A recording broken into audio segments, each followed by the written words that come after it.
Welcome to the show, everybody. How are you doing? How are you doing? How are you doing?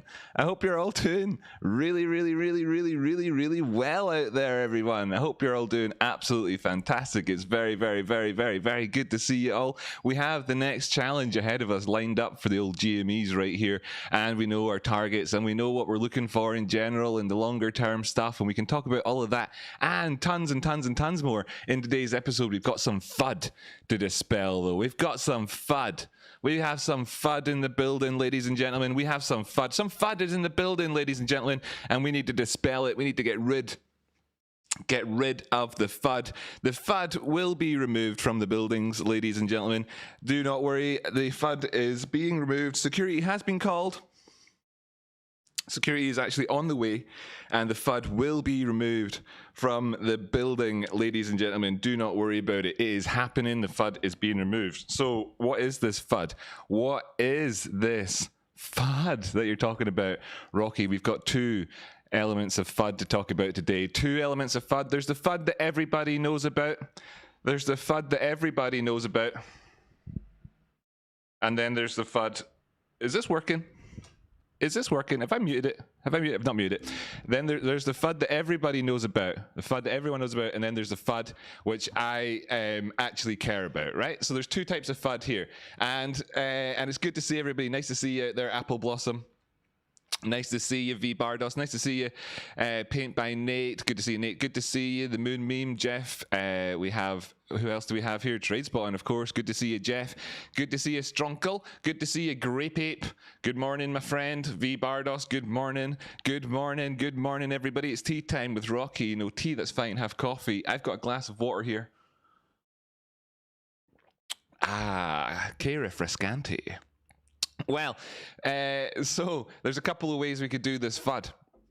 A couple of ways we can get through this and destroy the FUD.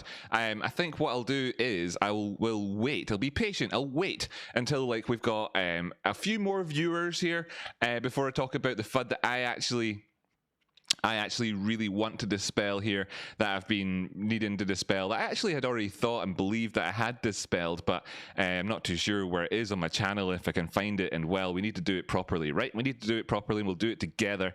And then there's the FUD that everybody knows about, which I actually don't care about, and that comes under the category of all FUD, right? Basically, you know, the FUD that everybody talks about out there in the world when they talk about FUD, generally speaking, is the type of FUD that I don't care about, because it doesn't affect me and I can tell what it is and it's FUD and I don't care and I don't look into it. But and this is one of those types there, of the first type of FUD. So so that's why I don't talk about it and whatever. And besides, there's people out there who are expert at talking about FUD, who've, you know, made great deal of been really successful talking about FUD, and therefore have people who follow them to have that FUD dispelled. And far be it from me to encroach on their territory, so I'll not do that at all.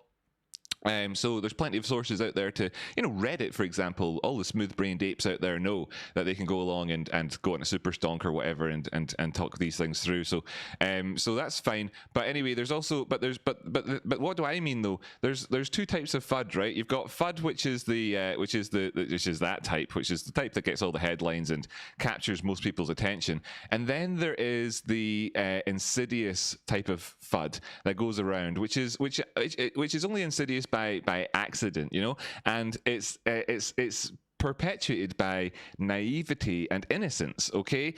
So I don't blame people for it, but it's why I would then, you know, rather, if I was going to dispel any FUD, dedicate efforts towards dispelling that type of FUD, because it's obviously perpetuated through innocence and whatever. And of course, it means that every time you help open somebody's eyes up to the realities of things, it makes a better, bigger difference, you know. And it's something that I can actually do by having a bit of insight. So good stuff. That's what we'll do. So first off, what is the first FUD, or what do we want to talk about first? I don't know. Maybe we'll leave it for a wee bit.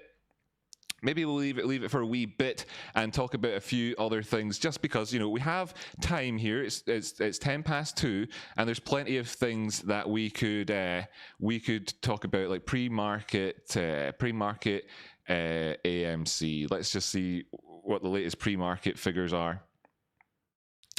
Where do we go with this? what do we want to get for this guy again? We want to get the latest pre-market prices. Market Watch going to be the best for that. I wanted to see the latest trades on Nasdaq for AMC and whatever. Right, sound waves. We'll just we could do that, but people can just shout out the pre-market prices if there's anything interested in that. Why I started early for two reasons today. One, because I wanted to tell you all about the FUD, plenty of time for that, and two, because I thought, well, why mix up the show by having the crypto sections during market open? Might as well just have them during the nice to see you, FUD. Lots of mentions for you so far. Might as well get some crypto stuff done before the market's open, you know, just get things done, right? So with regards to Bitcoin, we know that the Bitcoin price has dropped down. Thank again. No, good day. There we go. Good day. Yeah, so a couple of things, you know, first off, Bitcoin came back down to these levels, 42K. We got our targets hit precisely. Fantastic. Good job, all the outcropticians trading this bad boy. And of course, this was the best price to buy. You can find that video on the channel. Just search, you know, best price to buy Bitcoin right now or whatever. Fantastic. So this was what the risk was. We knew that. So we've waited. Everybody that's, of course, been buying it on the way down to this point has been buying the risk that we would go here, giving us an edge in the market and making for a better trade. Of course, if we want to be able to do something like that, looking up for targets, you know, it would be nice to be able to go back up towards that 54,500 again. Spoke about that an awful lot as a figure. And in terms of, like, you know, if you're waiting for this to sort of start to bounce up the way so that you can get back into a decent position on this one, maybe you're looking for the prices to take out 45,480, 45,500. We know that number from the past as well, of course, back when we were over here in February talking about all that jazz. That's what we're looking at with Bitcoin. Can we see it happen? Would be nice to see it happen. Ethereum, of course, as well, looking pretty good in terms of all of our analysis in the past. Having come back down to these areas that we predicted about.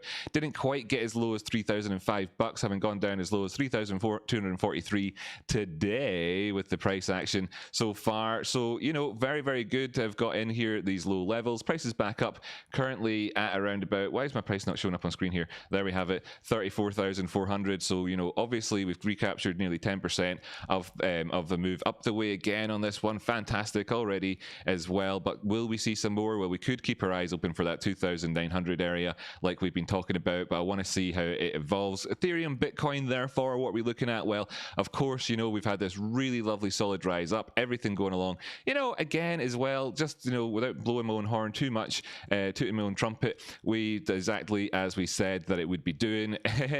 Nice to see, of course. And as a result, then, you know, we're looking up at this area and saying, will we actually see that pullback? This is one of the targets that we had, in fact, predicted in the past for numerous different reasons. Let me just kind of just see, for example, where are we right now? Here we are at the 2.24. It's an area to look to, obviously. And will we go back down again or up again? Whatever else, but that's going to be played out in the dynamic, really, as I already explained with regards to Bitcoin and Ethereum there with their own dollar pairings. Looking over here at Link, you know, it did our target as well. Boom, boom, boom, bada bing, bada bong. Fantastic. Thank you so much, Mr. Linkio, for doing exactly as we saw fit, we ordained, if you like. So lovely jubbly, it's come on down and hit that 36 price point, went down to 35.75, obviously rounded up to 36 when we were talking about it, giving people a superb buy, already up 10% as well. So if you've been watching my best buy price entry videos on these things over the last wee while, you knew all about that. We're in at 40, next target 44. If we can start to see that again, then of course we're in territory to be asking questions about a breakout. But 44 will, of course, identify our fake out territory. We're going to be really kind of cracking on with things when we get up to 46 area, push past that 618. Otherwise, of course, you know, we're still waiting for a resolution of the current pattern as it stands. Looking over here at Tezos then as another example of a cryptocurrency which has been, of course, doing what we wanted to do, but perhaps giving us a little bit more, had a little bit more with this wick down the way, actually coming in and hitting that target. Another one of our best buy prices at 452. Now, of course, as well, you know, these best buy prices do represent support and resistance. 452 was a target that we spoke about quite a lot of times about how we would rather it didn't get hit, but, you know, it has. So cha-ching, cha-ching, cha-ching, am I right? Well, here we have it. We've already moved back up to 567. Talking about movements, it's really nice to see, of course, that this is the 2-day chart, by the way, ladies and gentlemen, just straddling things over 2 days so you get to see it. Already up, you know, 12%. 24-hour time frame, you can see then when I actually go back and look back through these things and actually show you on the 24-hour time frame. You can see that the positive price action we've had today, of course, coming in since yesterday, and then just filling things out. But, you know, just hope that is a little bit educational to you. We talked about things with regards to the pattern for chain link, for example, or fake out territory would be, before revealing exactly where we are, where we've come so far, and of course then why we're receding slightly from that area right now. Ethereum versus US dollar, yes, we've come up a wee bit, but I wanted to hide that off there. So there you go, nice little bit of Machiavellian technical analysis for everybody, like I like to do, just a little bit manipulative to kind of manipulate you to learn a little bit quicker. Excellent. So that's some crypto TA done, and that was within 5 minutes, and we went across the board there. A couple other little ones then I suppose we might as well mention, throw them out there for all the people that like to trade, of course, these meme beams. Over here we have Dogecoin. It is as well doing more or less what we thought it might do, ranging within these orange bars here. Will we be able to actually, you know, stay above this liquidity zone? This is going to be key for us. Buys at 36, etc. Pretty good. I actually long story short, I can't be bothered telling you that story there, but anyway, with regards to this one, you talk about things sometimes, you do stuff, you think you've got it all set up properly for yourself, haven't actually told everybody else how to make money, and then you have a good laugh a couple of days later when you realize that you didn't actually execute. Ideas are one thing, execution, you know, it's all about the execution, of course, that's right, you know. Anyway, this here is the EOS chart. It's as well between our ranges, doing exactly as we wanted it to see it doing, really. If we can see it pushing up from these areas, we'll look towards whether or not we get some sort of ascending triangle or head and shoulders on there, etc, etc. One of the interesting ones out there is whether or not we're getting a double bottom here on the KCS chart, and asking as well, what will we see? You know, we've broken down past the 236 a couple of occasions here in the past and managed to then come back up. Well, last time we did it, we pushed back up past the 236 here and then rose up towards the 618. This time we're down below it. Can we go up or not? This is kind of failure, make or break time for this one, but I do actually have a very, very, very positive outlook on this one. This is of course like BNB. This is going to be, for people who don't know what this is, it's KuCoin's token. They've got their own sort of BNB style setup. They're quite similar to like Binance chain in that respect, and of course Binance, you know, this time last year $15, that sort of thing. Now it's $600, that sort of, you know, these sorts of things. Of course, all of us smooth brain people like to know about these opportunities, so they've got one, and I wonder what it'll happen around about these areas. We are looking to see, we got a bounce here. Naturally, we've had one so far. Can we get any follow through or not? We're struggling at the minute, naturally, but we're not far away from getting it. It's this 236 line that we need to look to. You know, $12, wouldn't be surprised to see profit taken along the way. If this forms a descending triangle, then of course we're going to be obviously putting a lot of weight on the prior trend, which of course is staggering. But you know, we'll wait and see. If you're looking at this, and I've got a lot of people talk to me about Elliott Wave these days, just simple, you know, 1, 2, 3, 4. You know, in terms of these highs at the minute, so it'll be 1, 2, 3, 4, 5, and then like 1, 2, 3, 4, and actually that's kind of broken, so we'll not talk about that too much. Who cares? I'm waiting to see how this resolves at the top end of this area. Right, great, excellent. 88 people here. Time to talk about FUD issue number 1, and to do this is quite easy. We don't need to talk about it for too long a time. I actually found an excellent way of doing this, you know, and it's excellent. Really great production stuff here. What we have is an answer for it that comes directly from everybody's favorite Fayetteville villain, right? Is that what they call themselves? Fate villains. That's what I would call myself, right? If I lived in Fayetteville. Trades, right?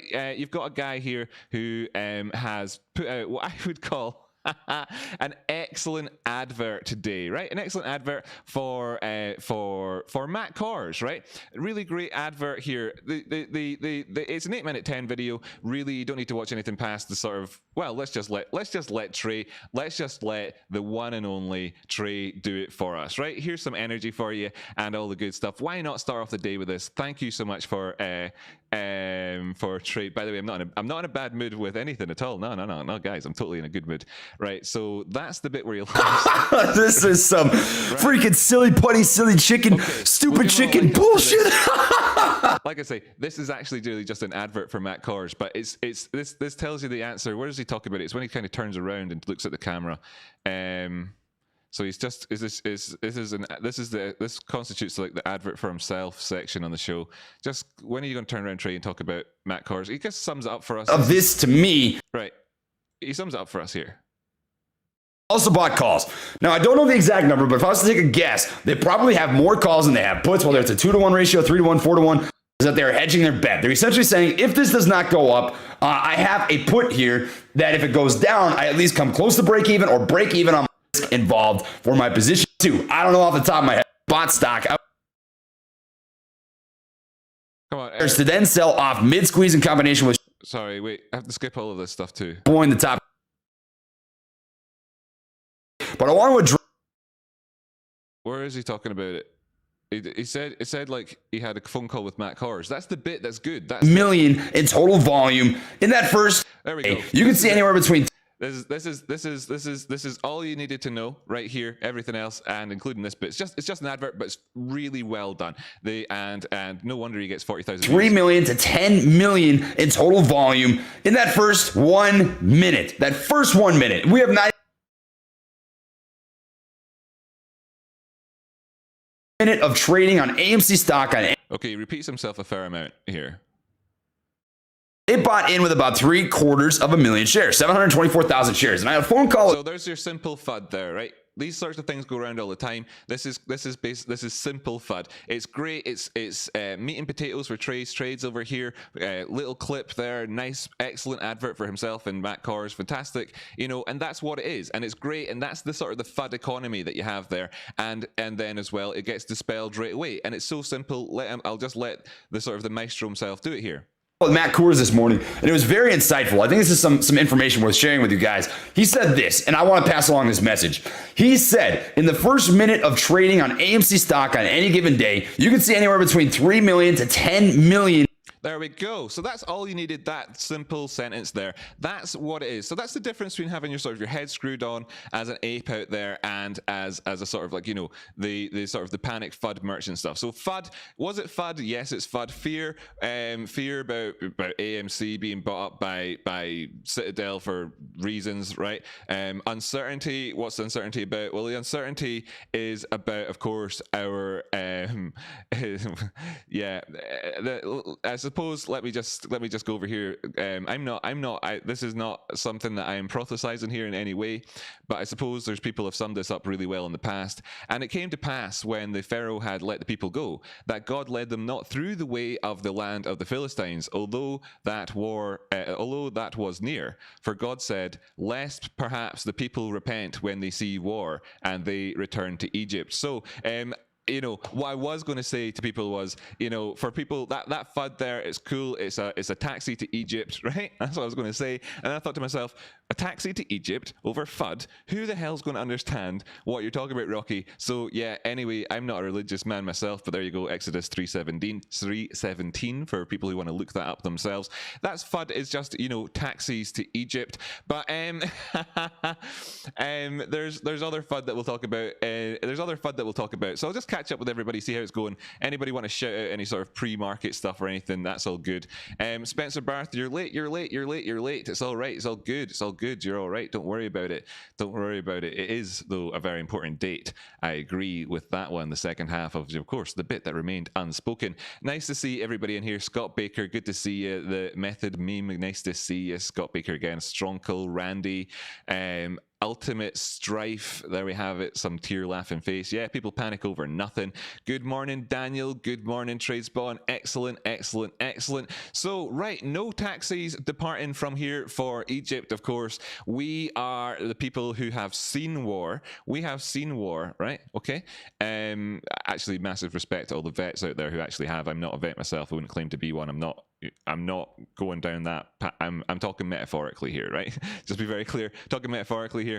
So, you know, no stolen valor. But what I am saying is that in terms of like the battle that is as ever, you know, man v markets, we have seen war, and the war that we wage, of course, is against fish here on the channel. That's right. You know, it's a war. We don't actually believe what George W. Bush said when he said that he believes that man and fish can actually find a way to, you know, live and coincide, live on planet Earth together. you know, that there could be peace between fish and mankind, whatever it was that George Bush was saying. Do you remember that one?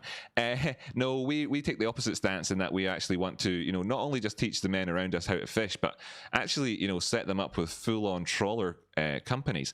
Can't speak. Nice to see you, Bad Mama Jama, and nice to see you, Heck Trek. Nice to see you, Fed. Nice to see you, Fud, of course, as well. Mass Spectrometer. Good to see you.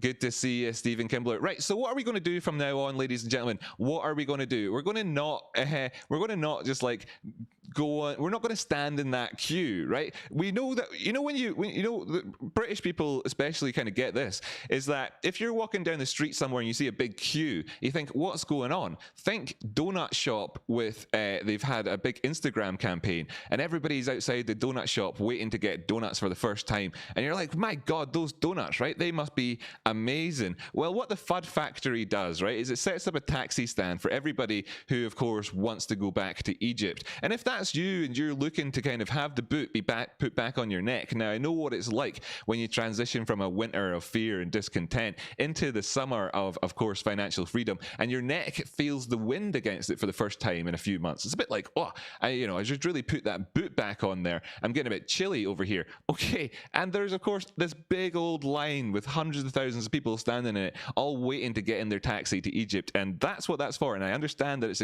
attractive, but we don't really get buying into all that sort of stuff. We don't really go down that road. Okay, so what was the other FUD that you wanted to talk about? Rickety rockety. Well, let me just see, because I need to find my details. Find my details about this one. Have I gone close the tab? I wonder, and I wonder, wonder why she wouldn't stay. My tab that ran away. Right, yeah. I'm just gonna have to get the thingy up myself. Right. So anyway, well, actually, we can kind of just, you know, position ourselves. 5 minutes till market's open. We do know that the common ape resides in here at this 180 zone with its big old smiley face. We do know that the prices, of course, we could expect volatility with the start of every morning, every day. It's the same. We want to see that volatility. It's always the most important part of the day, of course. That's why you know, you put your breakfast to good use, if you like. So we're waiting to see how that goes. Just kind of move these things over so that they're visible on screen well enough for everybody there, and then see if I can go back. I mean, was it this screen that it was on? It wasn't, was it? I started off on GME on this screen here. So yeah, I'm gonna have to go look up the ticker because I'm always looking for it. Right. So this has got to do with Is it this one? Is it this one? Right. Bing bong. Let's go, says Cachito Valador. Rocket. Can't wait to have that audio play in a second here. Let me just check here. Yes, we have got our back in the daisy information. Excellent. Excellent.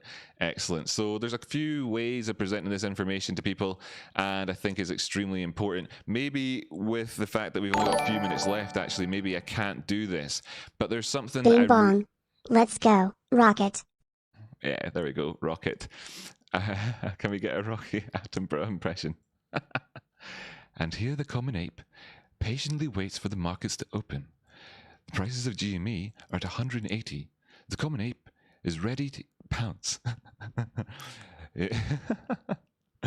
Yes, the common ape. So the common ape, with its bananas fully loaded, waits to pounce on the GME prices at open. That's not David Attenborough. I guess that's just me talking posh, right? Apple Blossom is chatting in there. Bain C chatting in there. Good morning, Vietnam, says Bain C. That's right. Good morning, Vietnam, said Trace Trades the other day. I thought that was funny as he was explaining the joke. You know, like myself, he's a man that likes to laugh at his own jokes. Right. Bing bong. Grape Ape. Oh, awesome. Have you been before? I wonder what you're talking about. Paint by Nate. Ha ha ha. And Spencer Burr says Rocket and puts in the dancing. Excellent. Nice one. Well, look, right. Okay. So we've got 3 minutes till the market's open. Precursor chat, right? So I'm going to be talking about FUD today, and it's got a lot to do with this chart here. Now, a lot of you will recognize it. What is this chart? Why have I got to talk about FUD about it? And has it got anything to do with these drawings or not? Maybe it does. Maybe it does. Might not.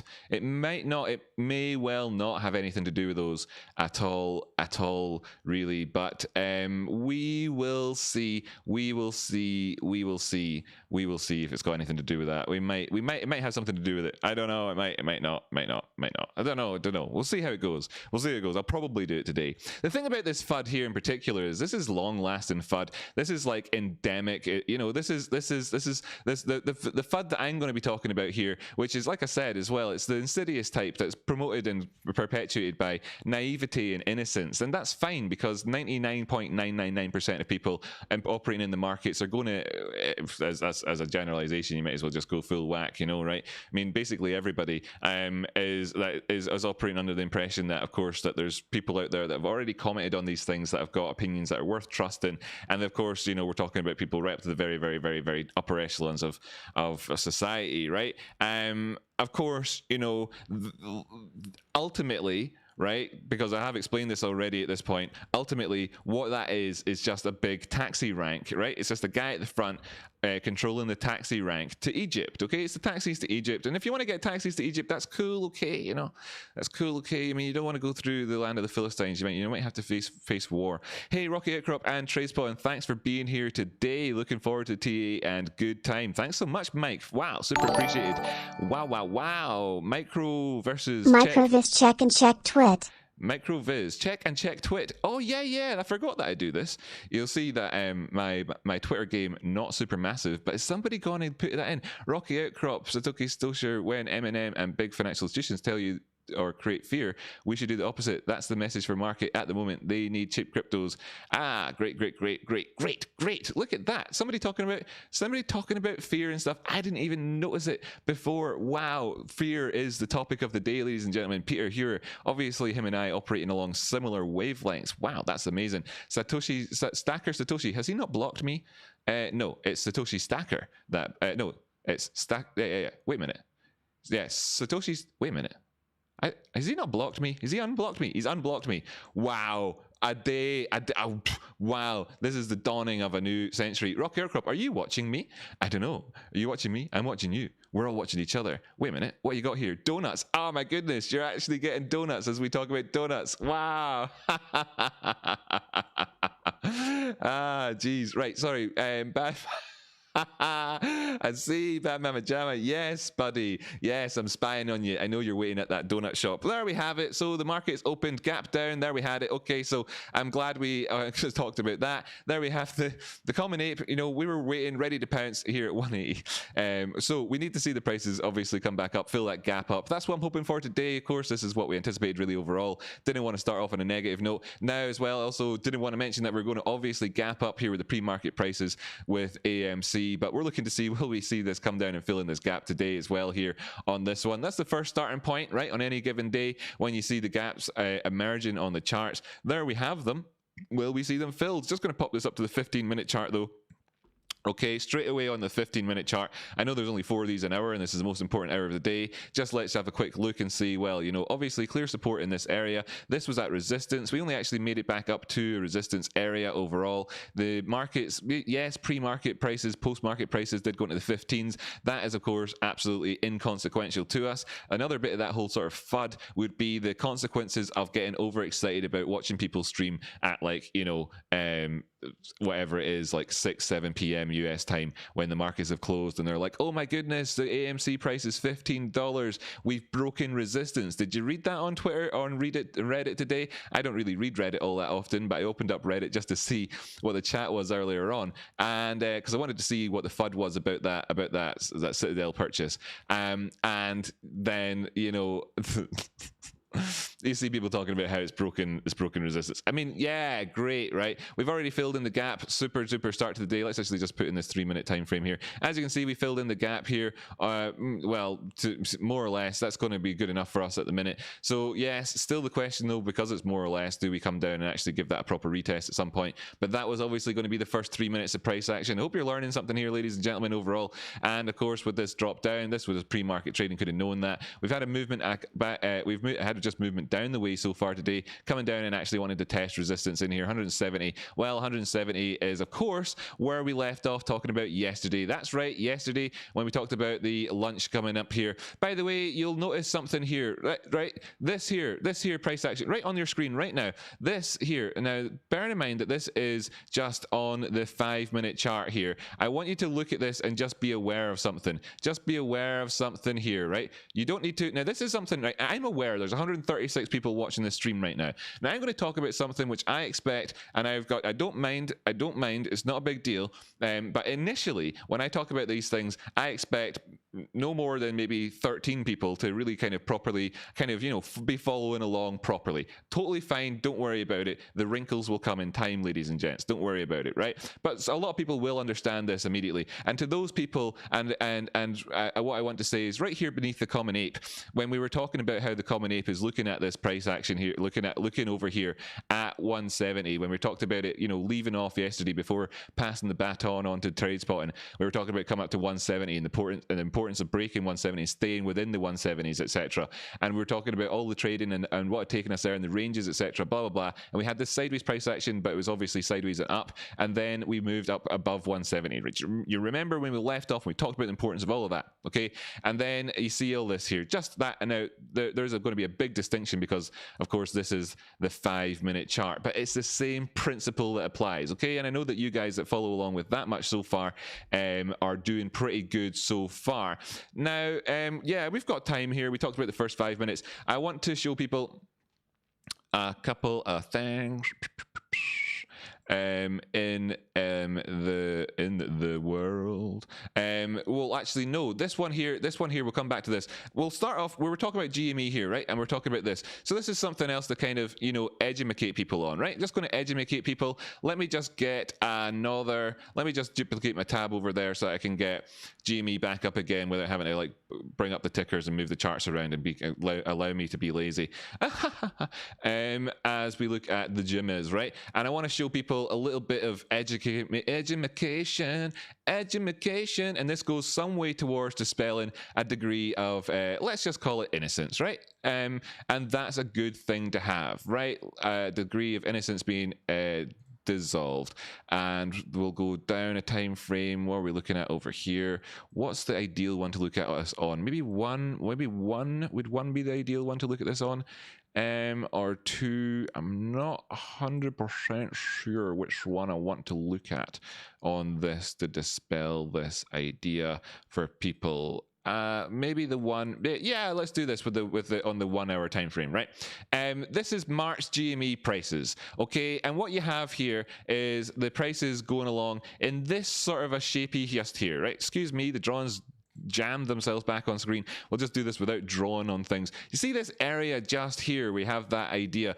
Is that bringing back any memories of just kind of what I was talking about here? It's not exact. I'm not doing a fractal thing. I'm just talking about general concepts of markets and how things work, and just kind of destroying some of your innocence out there. I hope you enjoy it. This is one of those moments perhaps you look back on and remember in the future when you destroyed other parts of innocence. The best memories that we have in life, of course, are destroying our own innocence. Cherish it while it lasts. But I tell you what, that first time you got drunk, that first cigarette you smoked, that time that you lost your virginity, are these the memories that abide with you, that you look back with memory fondness? Well, how about the time when I destroyed your misconceptions of charts and then destroyed that innocence, where before it was just bliss, where you're operating in a world of pure 50-50, where there's no rhyme or reason to understanding, and you need to go and look at things like short interest all the time to understand what's going on in the markets. And then boom, oh my god, this guy actually started to destroy my innocence with things. Wow, what about that moment? Well, in this time frame just here, there's something happening, right, with regards to the price action and how it is moving up, and it has to do with the fact that there is, of course, for FFS, honestly, Right. Oh. That's it. Last time. No more. New chart layout. No, just we'll go with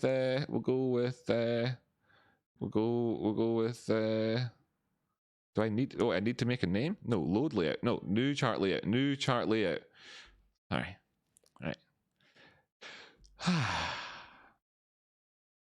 What was the date there? It was like it's like 20th. That was it was whatever. Right. So going back to March.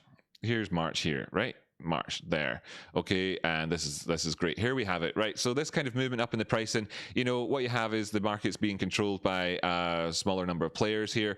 I'm just going to pop this back on log because most things in these the things I'm going to be talking about today have to do with log.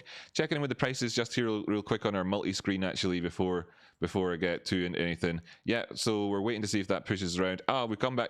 Came down, filled the gap. Now we're pushing back up on AMC. Well, this is when things really start to go. I mean, let's go. We're back up above $14 at the minute on AMC. So let's go. We need to want to see some movement up towards that one at 14.22 area, obviously, and then if we get just at least a degree of not pulling back from there and establishing it as support would be nice to see right now. Of course, as well, that would form some sort of double top between these two areas that we're looking at the minute. So I want to see this kind of pushing up past that, and then as well with GME. Well, can we come up and do some gap stuff? It seems like GME's been a little bit kind of is giving us time to think here today. Oh, yep, pushing up at the minute. Okay, well, we'll just stick on this for a minute or two before jumping back over. Excellent to see AMC having got up above 420. 430, great, excellent. 437, nice one. Climb up, fella. Okay, 445. So it's 450, Oh, sorry, I keep saying the wrong number. 1450. 1450 is the area, of course, and there's loads of reasons for that. By the way, it's a Fibonacci level. That's of course why Trades talks about 1450 a lot. I don't know if he's explained that to you. I explained it, of course. He probably has. He explains things quite well and quite succinctly. He's quite good at that. A lot of respect for the guy. So that's why we've got the same sort of level to be bearing in mind. Of course, it goes between 1450 and then you're looking to slam up towards 15 because that's the golden pocket area that we're looking at, by the way, as well on that particular move. That's it. I mean, he might be using a different level. Oh, ayo, here we have it. Welcome to the family. Welcome to the family. Daniel Assange. Welcome to the family. Yeah. Thanks so much. Thank you so much, my friendly apes. Well, brilliant. So here we have it, and yeah, can we get there? Going up towards 1450, backing off from there, but more or less staying above 1420 is the current requirements. If we want to, just sort of like shove our faces right into the middle of the birthday cake, we're talking $15. And then as well, when we're in there, if we want to start eating it and everything else, then let's try and establish $15. But we'll not get too excited until we actually get excited, and then by jingles, will we get excited? Yes, we will. Of course. Yes, brilliant. Thank you, TradeSpotting, for giving Daniel the crowns there. Yes, brilliant. If you're talking about TradeSpotting's clip yesterday, by God, was it good? It was good. Oh, and by the way, thanks to everybody for joining me. If we do get some likes in here, I think it helps. The YouTube algorithm, you've probably heard about this before. Whoa, welcome to the family. Welcome to the family. Welcome, look. Welcome to the family. Welcome to the family. You're now a member of course, the most loving, caring family. You're welcome to it. That's right. Shout out to everybody out there who watched. What was it called again? What's that show called again on Netflix about the drag culture and that in the 80s? Do you know what I'm talking about? And tonight's theme is, well, in there's so many beautiful moments. If you want to cry watching a TV show, tell you what, stick that one on. And in there she's like, you're in my house. You're my family, I am your mother. Really appreciate your wisdom. Paul, you're so welcome. Thank you so much for that. Thank you so much. 168 watching Rocky. Don't look, says Grape Ape. Yeah, I burnt my eyes. Yeah, likes massively appreciated. Rocky, love to see the positivity. Thanks so much, Mass Spectrometer. And of course, Mass Spectrometer, we all know that you know all about positivity more than anyone else. I spelled that wrong, but of course, Google is my spelling these days. And for anybody who doesn't know what Mass Spectrometer is, just want to show you Mass Spectrometer over here. This, of course, is Mass Spectrometer himself. Really great guy. You can see a wealth of wisdom here. And in terms of knowing about positivity, can I just get a picture that'll say it, please? Can I just get a picture? Mass Spectrometer is waiting for me to say it. Look, can I get that picture up, please? Can I, the guy that knows all about his positivity, I just want to make a joke, god damn it. God damn it, Google Images. I just want to make a joke. Open image in new tab. A guy that knows, where is the new tab with the image, Google? Anyway, shout out to Mass Spectrometer, a guy that knows all about positivity. That's right. That's right. Gosh damn it. Anyway, one person in the audience, and maybe, you know, anybody else who knows about Mass Spectrometer is kind of laughing at my failed joke there. Everybody else is just thinking Rocky's a mad one. Yeah, okay, so AMC, okay, AMC, you drop back down to 1420. Okay, that happened. You're at 1419 at the minute. Yes, you gave 1413 a little lick there, just a little lick, just a little lick, just a kiss. Can we stay above 1420 in terms of, like, you know, broader spectrum things? This is, of course, a tiny time frame. They're down at 1410. Well, yes. Okay, so this is what we're talking here. This is going to be like the question and answer session of the range today between these two zones. We have a degree of support, positivity in here at 1390, and of course we have a lot of people who are aware of that number. Perhaps the likes of Trace Trades and I should stop saying 1450. Well, we have 177 concurrent viewers right here, right now. No doubt Trace Trades is sat there saying, yeah, 1450 to people, and they're like, yeah, go apes. Sell 1350. You got to be careful when you're talking to people. I actually don't want people trading along with what we're talking about here. Absolutely, go ahead, trade along with what we're doing with regards to Bitcoin, cryptocurrencies, all that. If I talk about any other stock, trade along with that. Not a problem, because you know, right? Who gives a shit? And that, yeah, I'm a day trader. I've got absolutely no, I don't care. This is the victimless crime, you know, victimless crime area over here with cryptocurrency. Not so much victimless crime when you're talking about people's jobs and livelihoods, you know. So I've always been able to be the 100%, absolutely, completely, you know, the emotionless trader when it comes to trading crypto. No problem, shorting it with alacrity. Over here in the other world, I'm not telling anybody to sell any of this shit ever, right? You know, we're talking about the futures, families, success, joy, positivity, hope, a vision for the future. We're talking about life. We're talking about decisions. Choose life. Choose to apes. We choose to go to the moon. Okay, we choose to go to the moon, right? Do you know when America went to the moon? It wasn't because market forces put it there. Do you know that it wasn't just because of that? It wasn't just because of that. It was because they made the decision to go to the moon. Do you know they had to make the decision to go to the moon? You know, they had to actually think to themselves at one point, will we go to the moon? And I'm wondering out there, ladies and gentlemen, how many of you out there are thinking we choose to go to the moon? You know, is it like, are you just along for the ride? Is that what it is? Is that you're along for the ride? I don't know, because and all power to you. It takes all sorts. Everybody else in the markets takes all sorts. All power to you. Are you along for the ride, or do you choose to go to the moon? You tell me. I want to know. I tell you what, though, I choose to go to the moon. There's your answer. Here we have the opening up, 1 hour candles here. So we've only just opened up on MVIS, but we're asking, with this degree of positivity that we're seeing right now, will we see Microvision stock actually come back down and retest this area, dropping down the time frames to bring this picture in a bit more perspective. Thanks for your patience, by the way, Justin. That's Bad Mama Jama, who actually requested that I take a look at this with a chatter earlier on. We're asking here, you know, are we looking and seeing that there's a formation of a kind of wedge? It's not the sexiest wedge in the world by any means, by anyone's standards.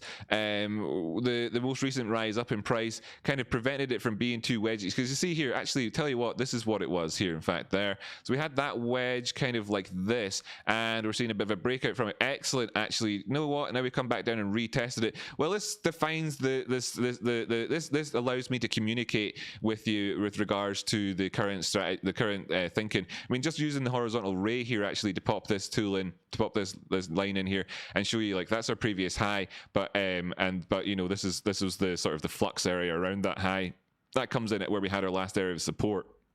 before moving up the way. So you've got not just one reason there and not but a second reason here, just purely looking to the right of that high. Now of course I could have used the horizontal line, extended it to these areas here and given you more to look at, but I'm just kind of dropping this in here in this way to give you that idea. And then so this has got two areas of confluence with this, so this is a significant area. Breaking down past that, then I would say expect is a strong word, but I'd be looking towards that line down there at 1338 and probably asking questions about decent value entries in around about 1380, etc., or 1390, etc. And that's a fairly different price point to where we are right now.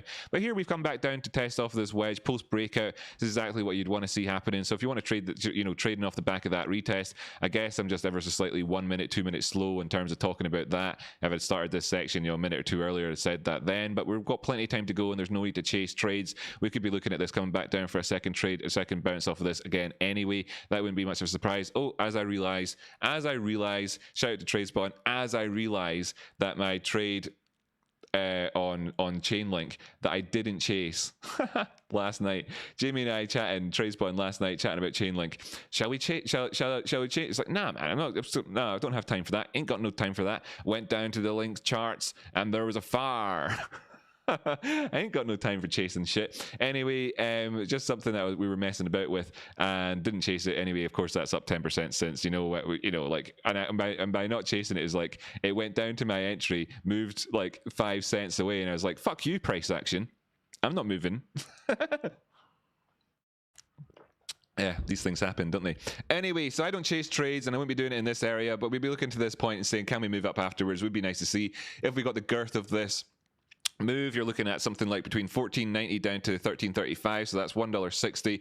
$1.60 popping out from $15.07 would take you up to sort of $16 region. That puts us in with our recent high. There's a big old gap over there, so let's just then look towards that gap. $15.93 our target on this one, and the next move, should we maintain these price areas, let's just say, should we maintain $14.73 and then sort of near to now term, then we're looking up towards the 16 area. Now of course that's quite girthy, very very girthy, lots of froth in that, talking about that. If we see a lot less froth than that, then I think that would be, okay, that's okay. We can put our sensible hats on and kind of chill out a wee bit. Let's jump back over to the multi-screen complex matrix before I go back to my wee lesson. Yes, so struggling to actually do that gap. Don't want that to be much of a problem, but we're going to have to, well, let's discuss a couple of things here. Now, I'm not going to use this. What I'm about to talk about here, by the way, is dispelling innocence, and then I'll go back over to after I've dispelled a little bit of innocence, sort of, just kind of an awakening, if you like. Maybe hopefully deliver some degrees of, what I like to do, of course, is deliver epiphanies whenever I can, right?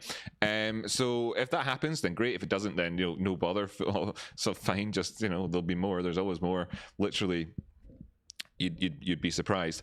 Then we'll dispel the bigger innocence of the VW thing, and I would take greater pains to make sure that more people can follow along with that. Okay, a common ape shirt. You want the common ape?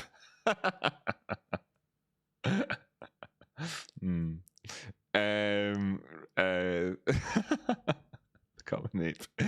I love to see this here chat between VIP Queen Bee and Apple Blossom in here, where we've got this positivity on the go. I'm just going to read this little comment out here and just show you the type of thing, just show you what's representative of the community that we have here. To all the 178 people that are watching right this second here, the sort of thing that representative of us. Apple Blossom said, Queen Bee just said, VIP Queen Bee just said, thank you, Apple Blossom, thank you. You've just helped me just out of my PTSD spin. So your banter has been so much appreciated. Multiple exclamation marks and many hugs and kisses. I mean, that is just it. That's it. As it happens, I got the link trade on my personal account, Rocky. Oh, you did you? That's good. Nice one, man. Nice one. There we go. So no FOMO here, by the way, as well. You'll see that I'm actually, there's no FOMO. I'm super happy for you. And laughing at it's just that I don't chase trades, goddamn. Right.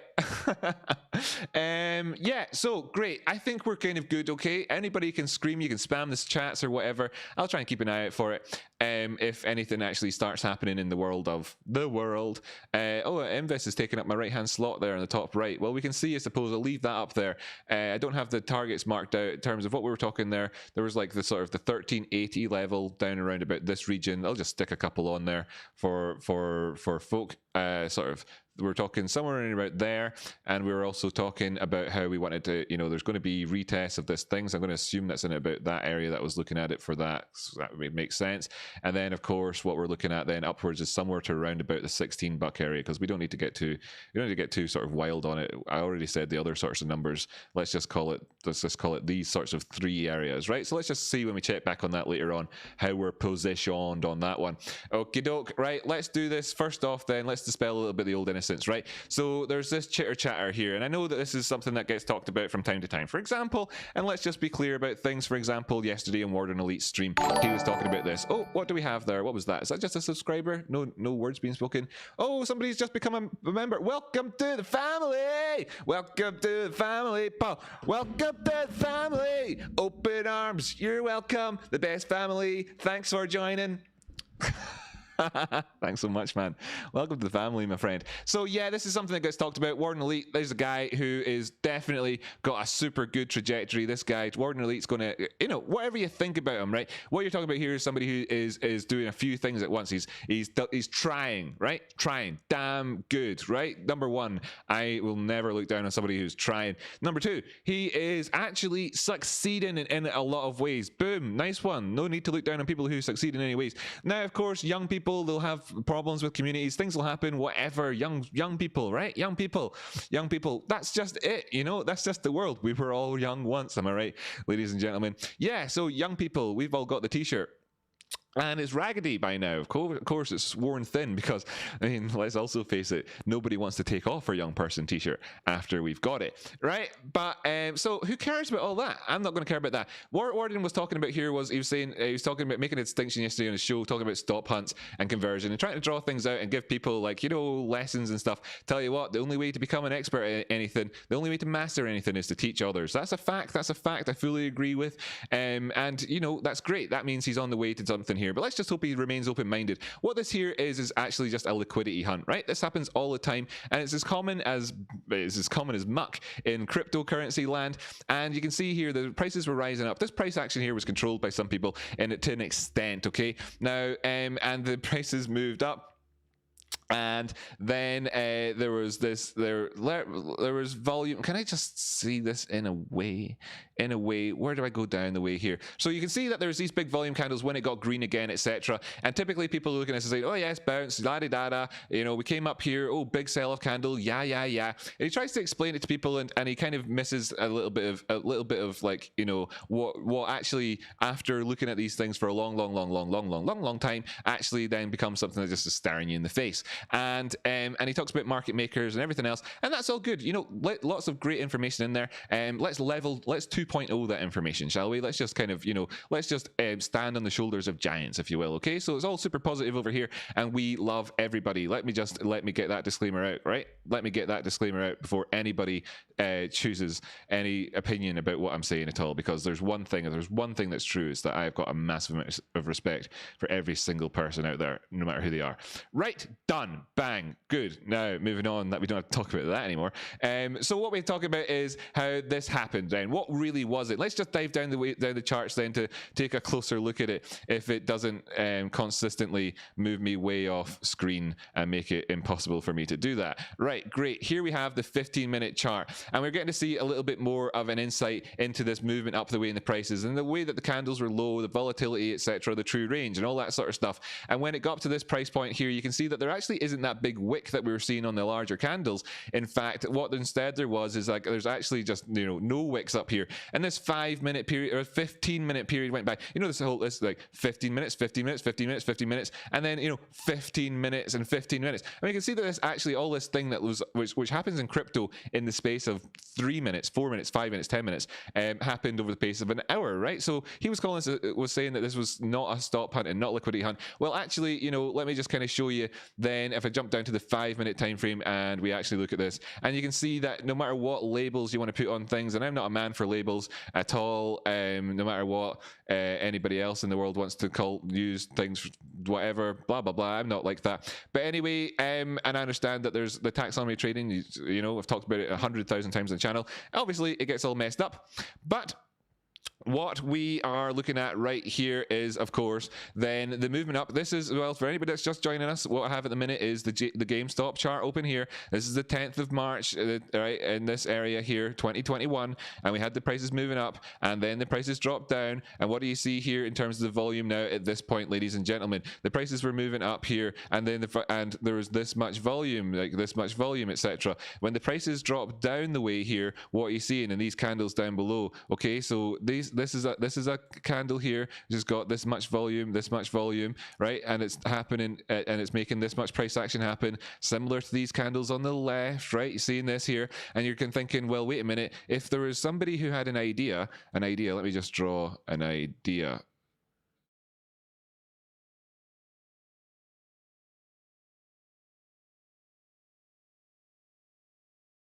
Right, so somebody's had an idea out there in the world, and they're like, I know I could make some money, right? And then people, all right, so this is concept number one. I'm going to draw a big old circle around here and put number one inside there. So somebody's had an idea, right? And then what you have here is how this turns into misperception, because we've also got this other idea over here, and this one is the idea of what market makers are, right? Okay, so there's just this thing that people don't understand. Now, people think that market makers, that the people, what they say is that market makers did this, right? And that's a misconception. No, what market makers is, what you need to understand is the difference between two words, okay? Did, that's a word that I already said, right? And then, of course, another word here, which is called facilitate, okay? Now, a facilitator is not the didder, and the didder is not the facilitator, but these two people, of course, have got a relationship with each other, right? Okay? Ding. Excellent. So we're dispelling myths here as we go rapid fire. Excellent. Good to see. But you're asking, wait a minute, Rocky, you were talking about the volume and the candles. I need to understand here, but I do get that there's this different concepts, and I'm not going to conflate the two of them as we continue this discussion. I see. Thanks so much for that. That's appreciated, because that's going to help a lot with understanding what we're about to do here. And you can see as the prices moved up, then they got to this peak, and then the prices dropped down. The volume in these areas, of course, is somebody saying, well, if I was the one that was buying all of this, right, and I was finding that I was only moving the prices up so much as I was doing it, and then I started to sell here, for instance, right? And if I say someone, by the way, if I'm talking about big accounts and how big accounts have to manage their positions, if you're talking about you think to yourself, oh, someone, and you think, you know, somebody who takes off their gaming headset and closes Apex Legends in order to go over and do this, and I understand, because that's us, right? That's us, or whatever. You know, somebody who's like, okay, 15 minutes playing forex, 15 minutes playing forex, 15 minutes playing Fortnite. Like, that's what we think, right? That's us, okay? No, I'm not talking about a person like that. What I'm saying is that, you know, this is like what it is to be a whale. And when you think of whales, what you think of is like, yeah, I know a whale. This guy's got $10 million positions on this thing. He's such a whale. And it's like, cool, guys, that's cool. That's not a whale, by the way, in terms of the world in which we live in, right? There's whales, okay? And if for anybody who's been out there and actually seen a whale with their own eyes, do you remember that experience when you saw a whale and you're like, fuck me, that's actually really big? I thought a whale was big, and I'm looking at it and it's really fucking big, right? You know, really big, right? You know, anybody who's gone and stood underneath the jaws of a whale's, you know, the bones of a whale's jaw, and thought to themselves, oh my God, I can't even, I thought I could imagine a whale. I've seen pictures of whales, seen them on TV. I thought I could imagine it, but now here I am, and actually, even though I'm looking at this thing, I now fail to comprehend. That's a whale, right? That's a whale. And what they're doing, right? What they're doing. So this is like, you know, when you need to like 2.0, okay? So it's like, it's great. It's great to be in a nice little echo chamber where you've got padded cushions and stuff. But what we need to do is actually go out there into the hard world, because we don't want a taxi to Egypt, ladies and gentlemen, right? We do not want that. What we want instead is to actually go the direct route to the moon, because that's where we're going. So we're going to understand this, and we're going to understand that this whales and how these things work. So at this point here, Mr. Lightbulb Man has seen that the prices he was able to push the prices down this far with the same amount of volume as what she was only able to get the prices up that far. And then he thinks to himself, well, I need to increase the size of my account, because I'm buying all these shares. Look how much I'm fucking buying here. Like, you know, for example, right? And this is just a play. Now, of course, you could, in this instance, we can see that overall the prices then, of course, you know, went down the way. So this is looking for somebody to get it so that there's enough people buying alongside to buy into his shorts. And what he's saying is then that he's able to get the prices to go up to just this point, and it's him that's pushing them up, and other people are buying shares along the way. So if he thinks to himself, cool, that's a nice one, I'll sell 2, right, and I'll buy 3 or whatever during this period of time. So then, of course, there's a net of like 1 movement towards the top side, and it goes up that much. Then he gets over here and he says, you know what, actually, I'll sell 3 and I'll buy 2. So there's a net movement of 1, and it's to the downside at this point. And he sees how much the prices move. And then it gets to these things, and what happens is that everybody that's in here riding that wave towards the top side, which of course he was the one directing necessarily, and I say he, but I'm not applying it to some person again that's just taken off his Fortnite headphones and is now playing trading. We're talking, I'm just anthropomorphizing this for you so you can understand it a bit easier when I say he. It isn't even a one person, it's a cohort and all the rest of it, right? So you just got to understand. And then even as well, when somebody's got X billion dollars and they're getting them managed by money managers, there's a cohort of people managing that money as well, right? So it's not just anyway. So then the prices drop down, and as you can see here, then the key as well to look at here is look at this point where the prices actually started going up and our green candle down here. So the person was able to get liquidity, right, because of the stop hunt and the liquidity hunt, and that happened here, which triggered stop orders, which pushed the prices further as they continue to sell during this period of the volume of the candles of the price action.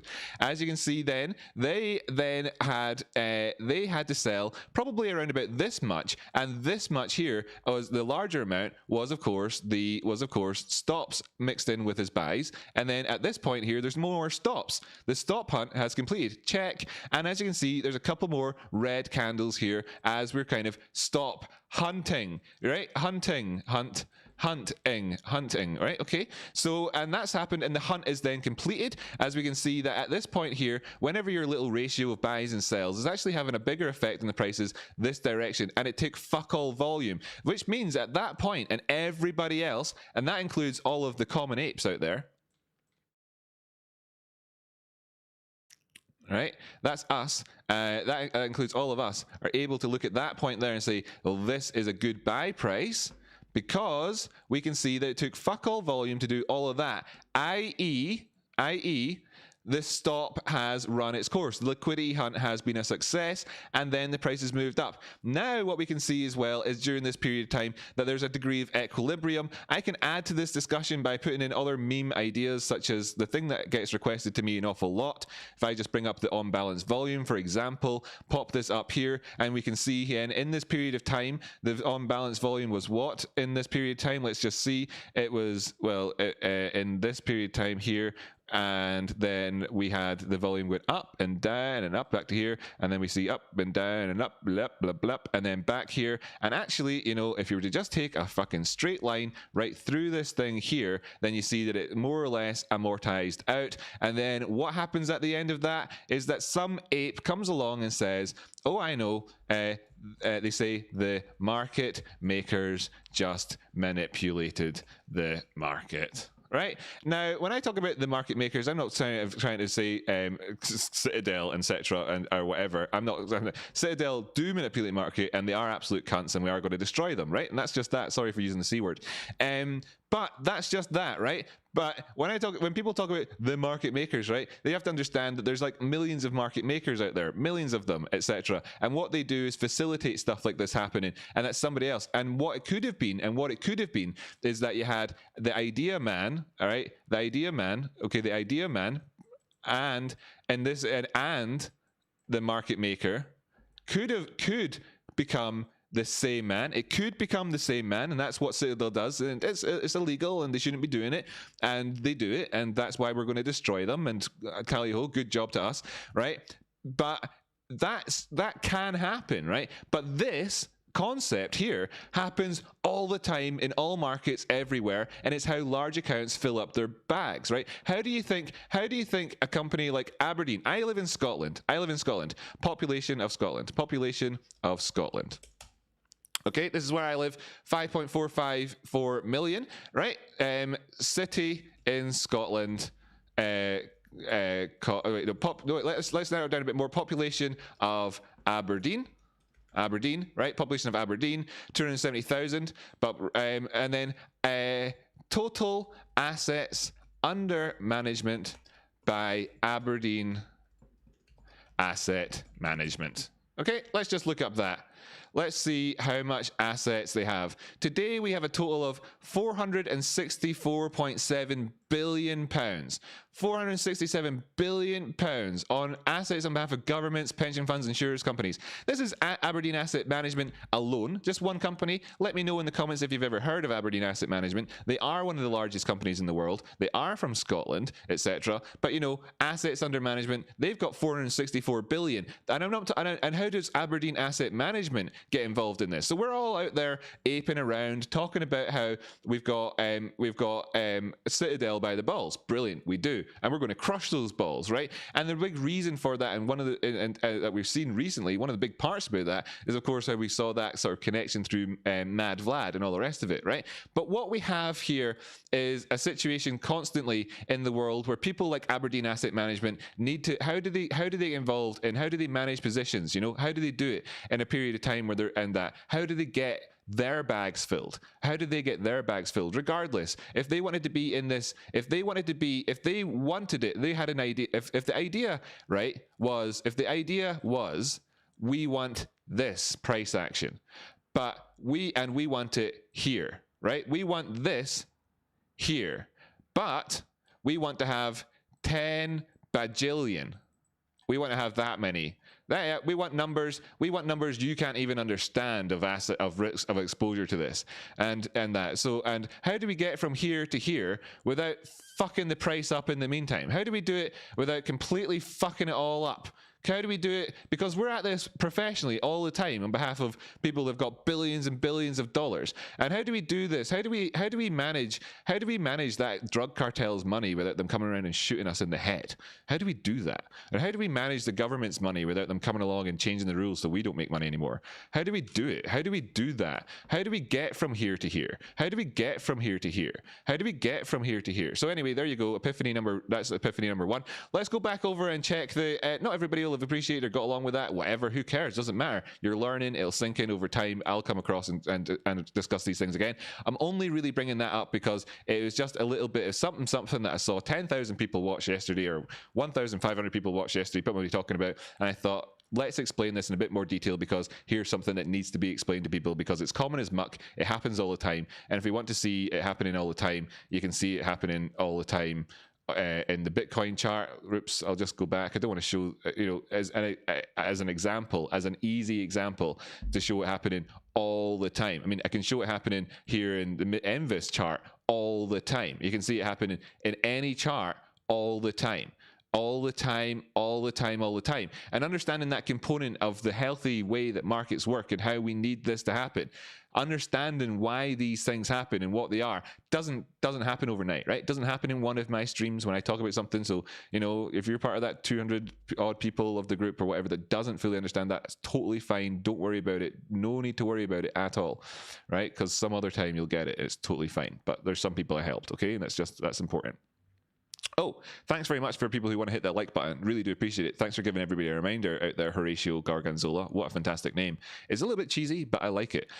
Mass Spectrometer says the apocalypse, and Sean V says spaghetti. Well, there's two words which I have always wanted to read out together. And when people say I never imagined that I would say those two words together, I always thought I would. And I think that because it's reminiscent of that scene in A Farewell to Arms, is it not? When the shell lands inside of the chalet, which Hemingway's character, although it's semi-autobiographical, is chilling out with his fellow compadres there in the Italian army. Of course, he's an ambulance driver, and whenever the guts starts flowing out, then there's a beautiful analogy because they were eating spaghetti at the time. That's right, the apocalypse plus spaghetti. I've lovely combination. When the apocalypse comes, by God, there will be spaghetti. I was looking at this today in Plus.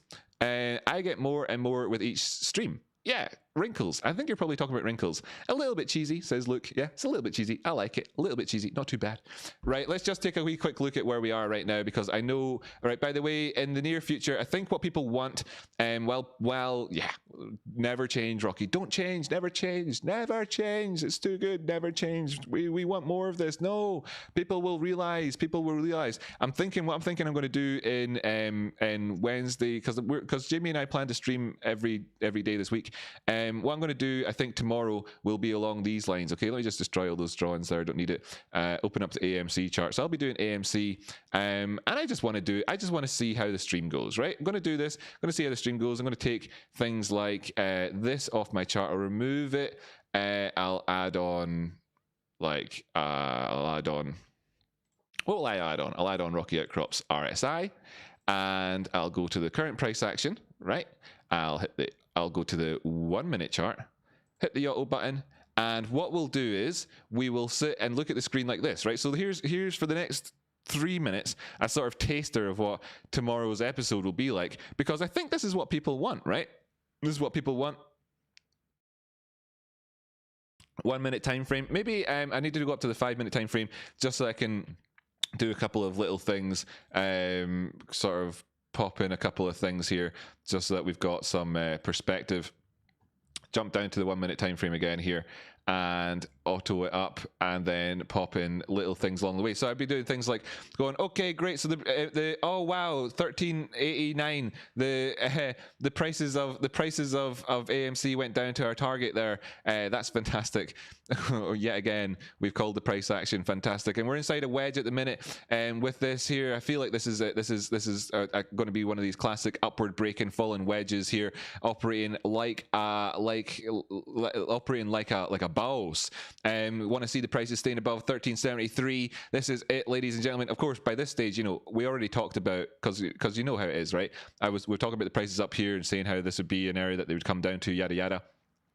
But we'd have been like, yeah, we did it. We got the bounce of this area. Oh, that's fantastic. We've done it. Looking back here, we can see that we got rejected out of the bearish control zone. That's what we want to see, ladies and gentlemen. Looking at the neutral line, can we bust through the neutral line on the RSI? Everything's looking good here. We're at the edge here of this 13.92, looking to get $14. Can we get $14 and move towards the top side? The next target back again at 14.20. Let's see how it's going at the minute. We're still around about that 13.86 area. Seeing comments coming in here from Shane Coombe. Gapping seems to be a favorite strategy of the whales, says Shane Coombe. That's definitely something that happens out there. Scott Baker says we'll be in another canon if we never debate our ideas. All right, yeah, man. No, was it? Am I reading that right? Word right?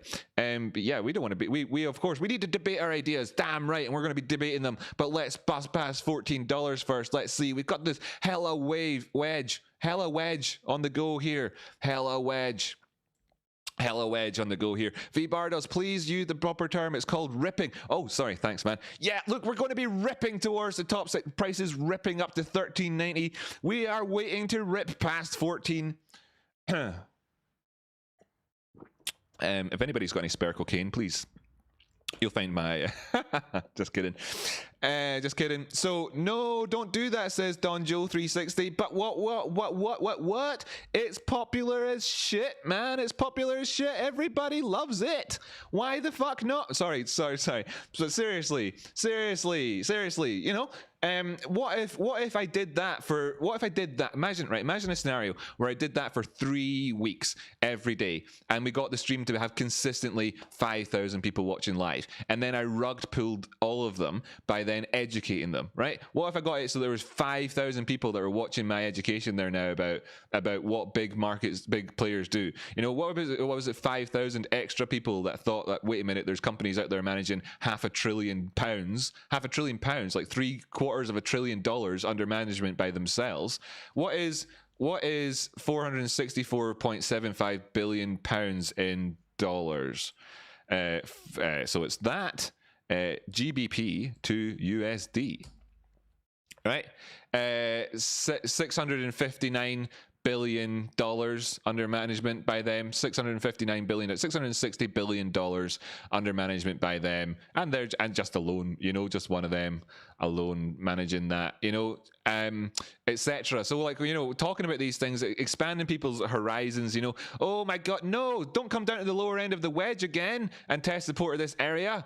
Actually, though, we don't want this to be ripping towards the downside, but it's cool because we've got this all planned out, right? We've got this all planned out. This ripping towards the downside just means I get to be even more excited when we rip towards the upside, right? In a couple of minutes, and we get to also give ourselves a nice big pat on the back for this more or less arbitrary sort of support and resistance line in here, which but it's not more or less arbitrary. It's like I added it on without, I just, you saw me do it live, right?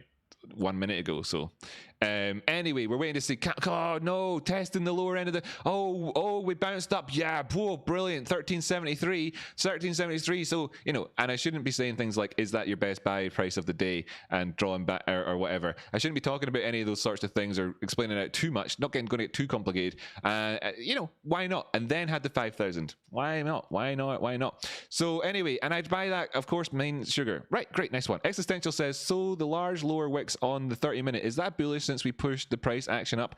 What are we looking at here in terms of that? We're talking about AMC or GME or what? Sean V, Rocky Outcrop, you have to smash that subscribe button. Yes, you have to smash that subscribe button. You have to. It is the education trap. Yes, V Bardos. What about that? What if I did the education rug pull, the education trap? Caught people in a world which we thought was just a beautiful echo chamber of confirmation bias, and then before they knew it, they walked out the other end going, shit, I learned something. Oh my God. And reactivated their smoothed out brains. What about it? What if I did that? Would that be good or not? I don't know. Anyway, thinking about it, as you can see, I struggle to maintain it.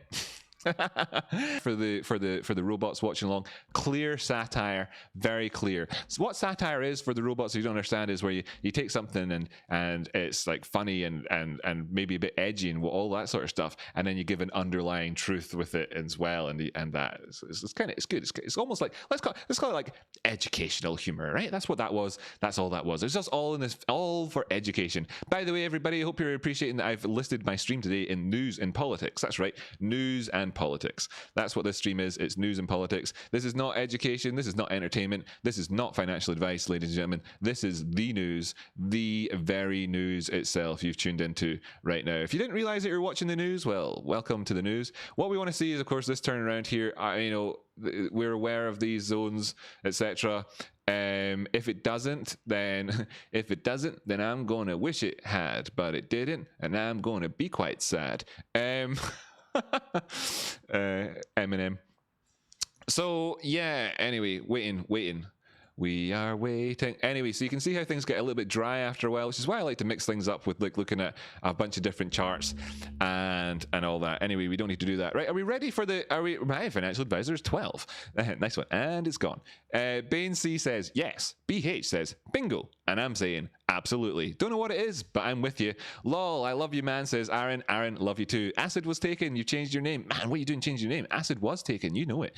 It's too late, buddy. We know it. We know about you. We know what you did. We know what you got up to last summer, buddy. We know that you got up to last summer. You're going to have to come to Brooklyn for the nose beers in Brooklyn. Whoa, I don't know about that. Really, there's a really good cafe in Brooklyn. Oh, and you've got that place in Brooklyn. What's it called? You call it like, I can't even remember what you guys call it, right? It's spelt Stuyvesant, right? But you pronounce it really fucked up. The Stuyvesant. Where is it? Like Brooklyn. I don't even know what it is. I can't even remember what it is. What's that place called? Yeah, there we have it there. Stuyvesant. Anyway, there's a really good cafe in there in Bedford. Stuyvesant. Actually, I think you call it Stuyvesant. Is that what you call it? Stuyvesant? Something like that. I've got no idea, man. Anyway, in here, there's a good cafe. There's a real good cafe in here. Where is it? Is this what I'm supposed to be doing on my stream? I thought I was supposed to be looking at the 1 minute AMC chart, and I'm looking at looking for cafes in Stuyvesant. Where is it? It's not McDonald's. That's not what I'm looking for. It's more up this direction. Look, forget it. I can't be doing that. Right, cool. Anyway, Bed-Stuy. Cheers, buddy. That place is pretty good. I like it. Bed-Stuy. Yeah, you call it Bed-Stuy. It's nice. I really like that place. It's one of these Brooklyn place. You know, you've seen Brooklyn, man. It's that. It's what it is. That's all it is. Right, cool. Thanks for that, by the way, Trade. Great. That was good. It was good, man. Everything you need to know. That initial FUD. Shall we talk about the other stuff now?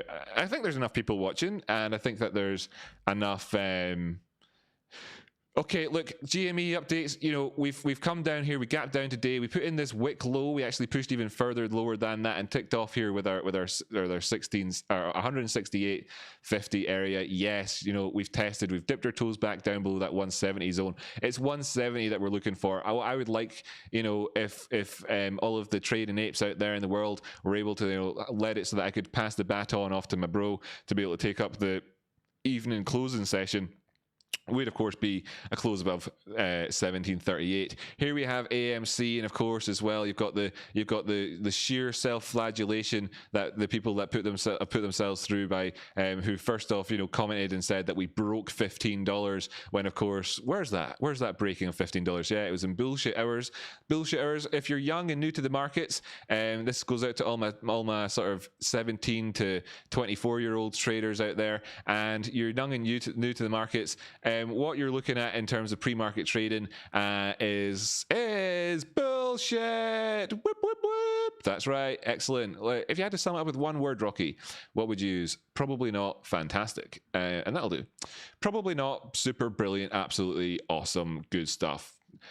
Probably not going to get you long-term success. There we go. Oh, nice to see that. Nice to see that your man here, Envis, doing all right. Whoop whoop.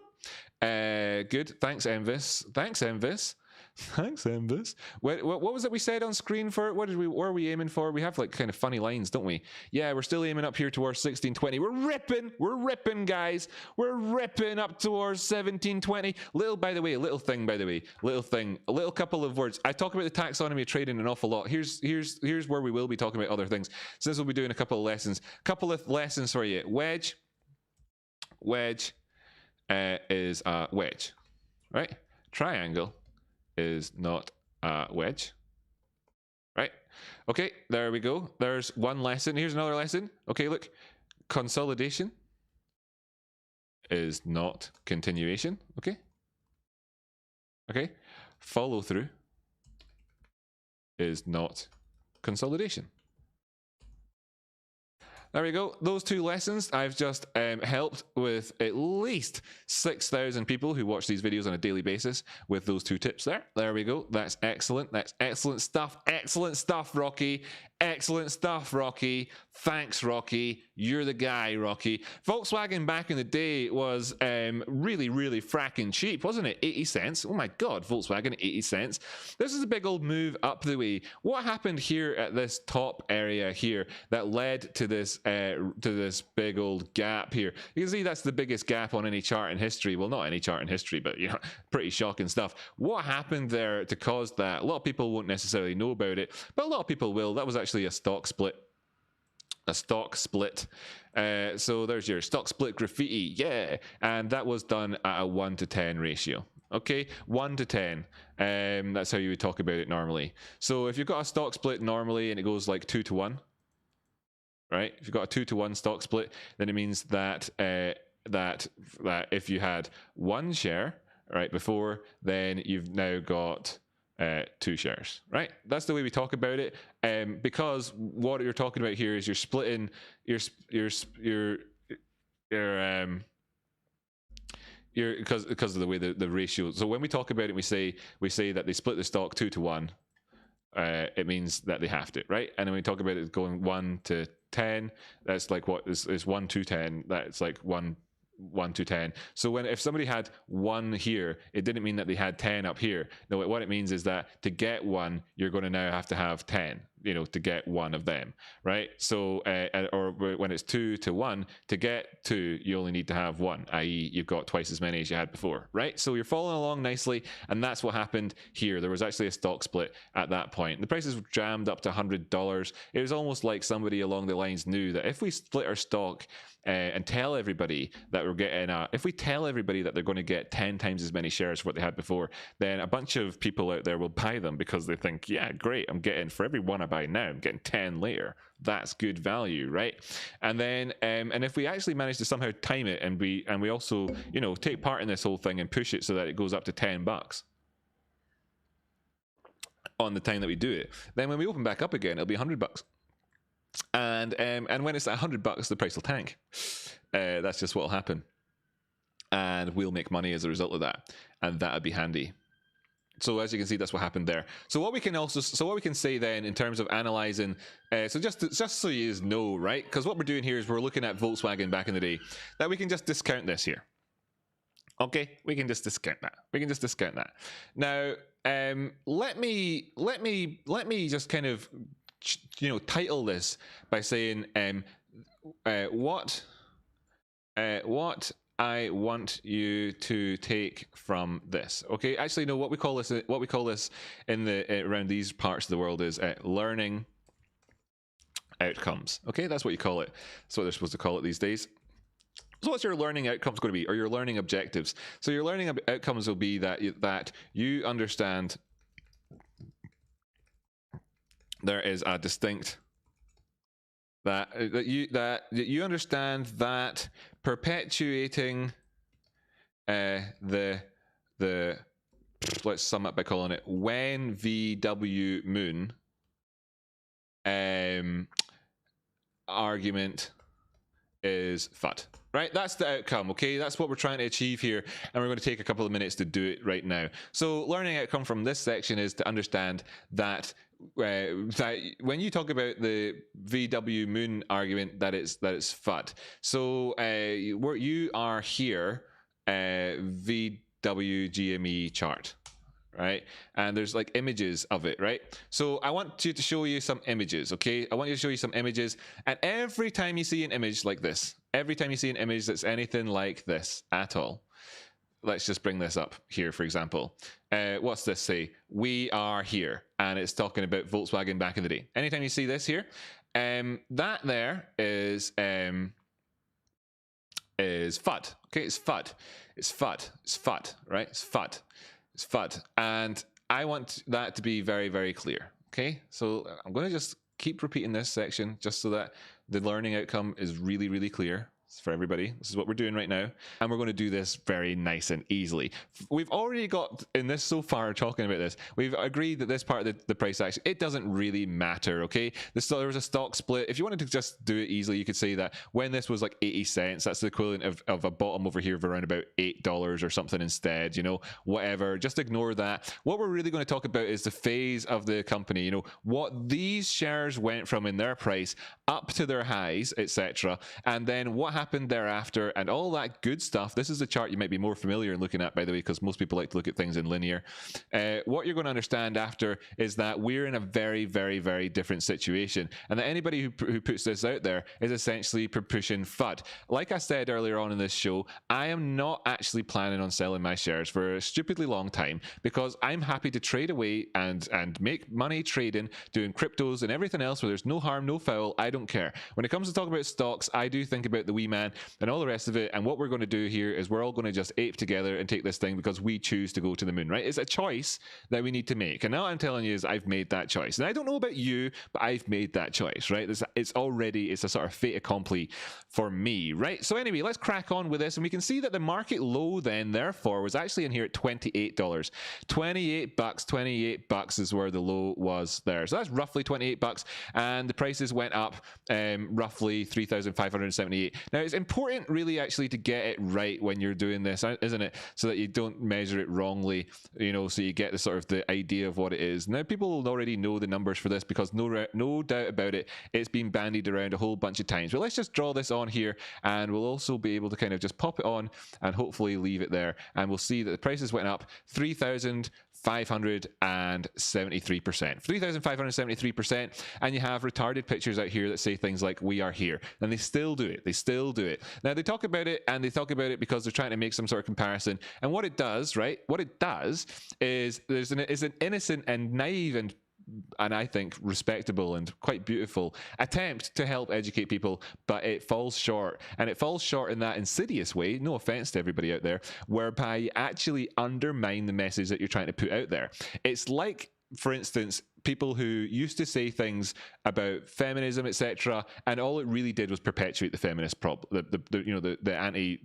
misogynist problem. Or before the feminine thing, maybe people who say stuff about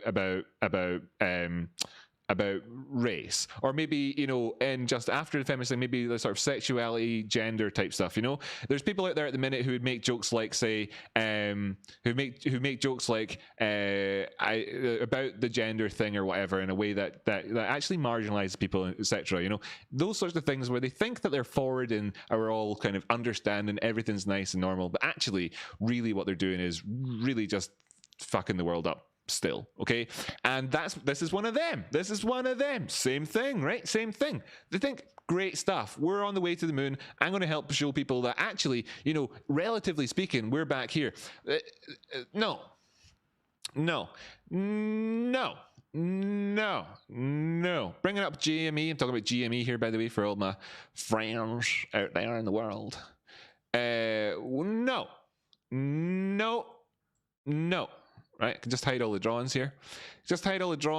And pop it up to 24-hour time frame. What do we want to do this on? What have I got Volkswagen open on in the minute? Weekly. Just put it on the weekly because it makes it easier to kind of, do this. No. Got to destroy this. Got to stop it. Anybody who's not interested in learning about this, go ahead and tune out now. I actually do not care at all whatsoever.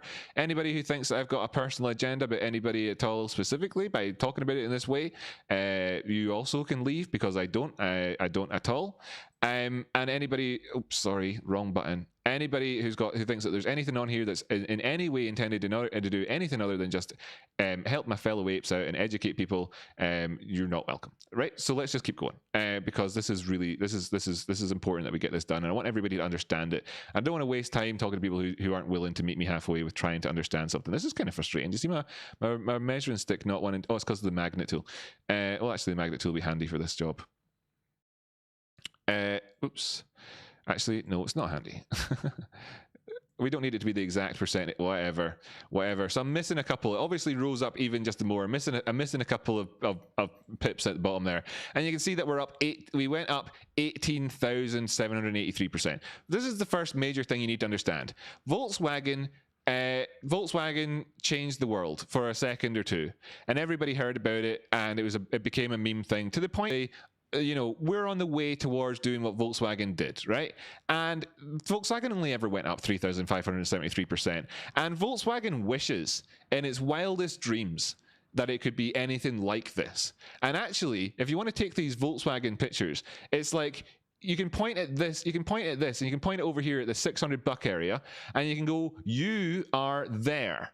You are there. Not we are here, but you are there at $600, and you can post it right back over to Volkswagen again and let them know precisely where they are, because that's where they are, over there, in it around about $200. Actually, they're not even close to $600. What am I saying? They're not even close to it. So yeah, so over here, this whole we are here thing, yeah, you are there. Send that to Volkswagen in the mail. You are there, because that's as far as that goes in terms of really what you're looking at. Because what we have here in the GME chart instead is it went up 18,000%. And what I'm talking about is that there's a whole big queue of people that have got a taxi rank there, and they're going to get a taxi to Egypt, and whether it's at $200, $300, $1,000, $2,000, they're joining that queue. And you know what? You're just going to have to cut them loose at some point, right? Because if people that are going to be apes about this and going to actually decide to choose to go to the moon, then you're going to have to be aware that there's a big fuck off taxi rank there, together, collecting people, and I'm not talking about one or two, I'm talking about almost the majority of people who actually think that they're good-willed apes out there trying to help people,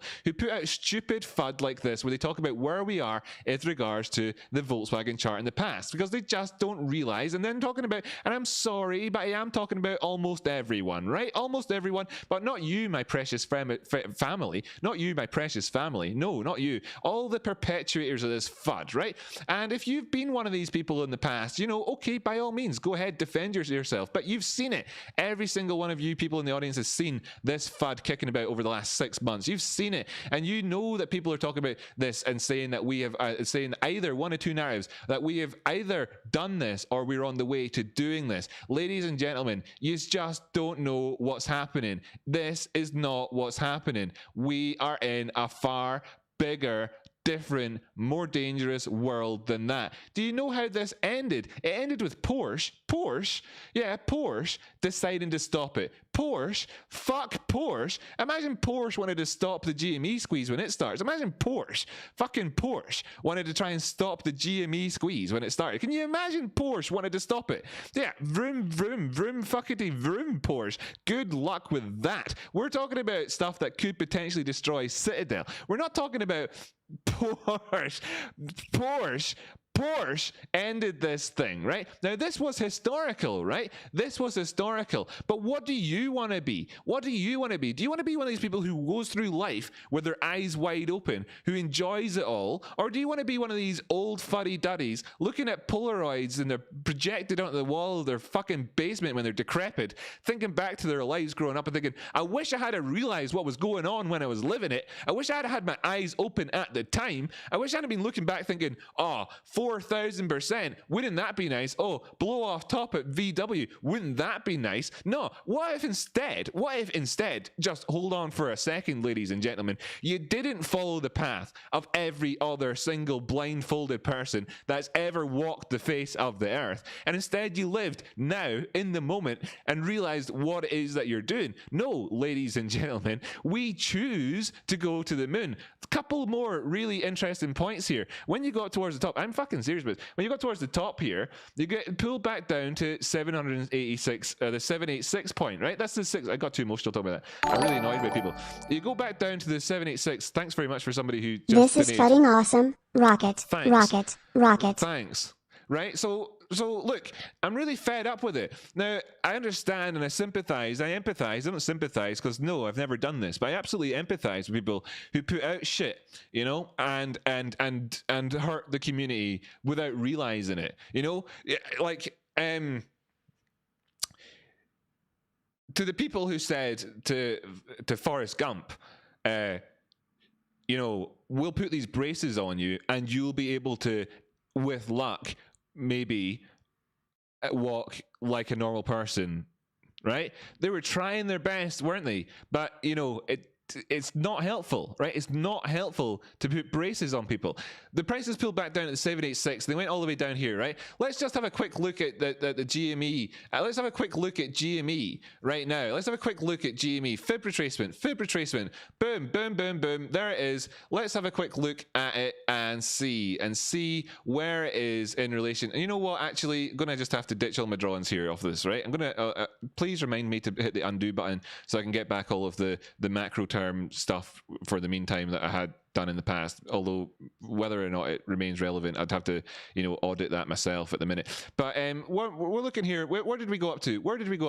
And where did we pull back down to? We pulled back down to the 50% area and then kept going. What happened over here? We pulled back down all the way down to the 786. But what happened in the meantime? Okay, what happened afterwards? What happened some weeks after it? Went down to the 50%, went up and didn't take out the 382. We didn't take out the went down to 50% and we didn't take out the 382. We went down the way and we didn't take that out. Went down the way, we didn't take it out. What happened here? We went down to the 50% right away and fuckled right back up the way, and we're above the 236 currently. We're above the 236 currently. What does this mean? It means that this Fibonacci that we have on here, by the way, ladies and gentlemen, is invalid, right? It means it is invalid. This is not a valid fit. I'm not going to be able to sit here and say to people, yep, the prices are going to $63. That's right. Oh, yep. The prices are going to 50, $35. Yep. Oh, the prices, they're going down to $18. Yep. You can't say, you couldn't even hope to say that until you'd at least been down here. How long were we down here for? Not very long. What happened during this period? A lot of people decided that they would change up their minds. A lot of people who want to live life, walking through life with their eyes open, including some hedge funds, by the way, right? They also thought, you know what? Fuck this. This is different, right? And we can be a part of this story, and we can choose to go to the moon, right? We can choose to. And we realize some things, like how Volkswagen itself, when I extend this over to the right-hand side, and let's be clear, ladies and gentlemen, this is the weekly chart, and I'm going over here, and that's 820 or 650 fucking bars, 620 bars on the, or 50 bars on the weekly chart. Yeah, 2008. This is 2021. This has been 13 years. 12 and a half years, whatever, 13 years. And we're over here, we're still not above. You are there. Tell you fucking what, girls, we are here. And do you know what? We fucking choose to go to the moon. Could people please stop talking shit about the Volkswagen squeeze as if it bears any fucking resemblance to the history that we are trying to create here, so that you don't put us into some poxy little box which doesn't fit our glorious mission. For crying out loud, okay? Or just say nothing at all. One of the two. Okay, that's the FUD. That needs to be. Now there's other FUD out there. Like, Citadel last night bought 750,000 shares. 750,000 shares of a thing where there's literally, half a billion shares. There's 450 million of these shares, and they bought 750. Better go on to fucking Reddit and see if I can get some karma by scaring people in the FUD economy. Better go on to Reddit and try and make myself look cool by like explaining this stupid FUD. Better go on YouTube and make an advert for myself and my buddy by talking about this stupid FUD that's got fuck all relevance to anything at all. No, welcome instead to the world in which we live in, which is the world where we choose our own destiny. And I would rather live a life where I'm actually getting to experience the joy instead of looking back wishing I had. I've never been one to take out my phone and film the concert, I don't take photographs of fireworks, but there's people out there who take photographs of fireworks, There's people out there who take photographs of fireworks, right? There's people out there who will sooner, and you've seen it, because if you've been to any you've maybe even done it.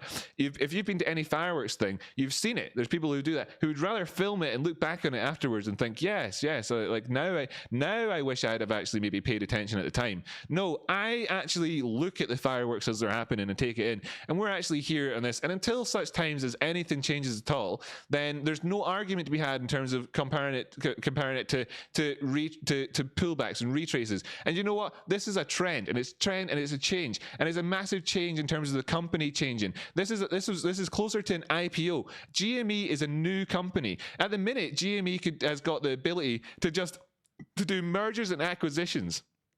GME could acquire companies now, numerous companies, which were of the value that GME was when it was at the bottom of this retrace. GME is not a faceless cryptocurrency managed purely by the markets.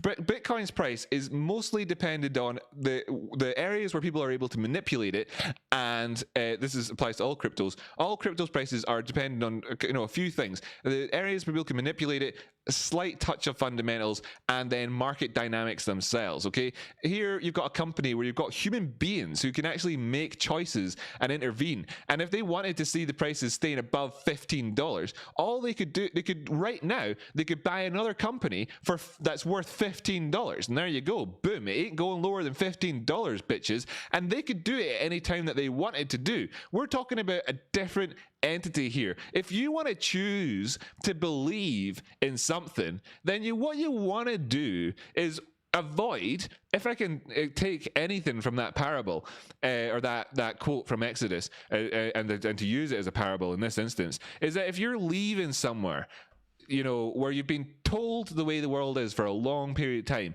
and nobody's had your back, and even the people that have had your back in a way which hasn't actually fucking had your back because they got it wrong, and they're talking about things like VW, and I'm talking about everyone, right? And you want to think to yourself, no, how do we get to be the apes at the top of the tree? How do we get that? And I say to you, simply put, let's aim for $19.5 million and let's just say what can happen, right? And let's just talk about that one simple narrative. We want to see prices go to prices that people cannot comprehend, where we actually take those whales that we were talking about before, which are too big to really understand the size of the whale, and actually make it look like a goldfish compared to us. How about we have that perspective? How about we do that? Because I tell you what, that's what they do to all of you if you do not start to change your mind. And it could be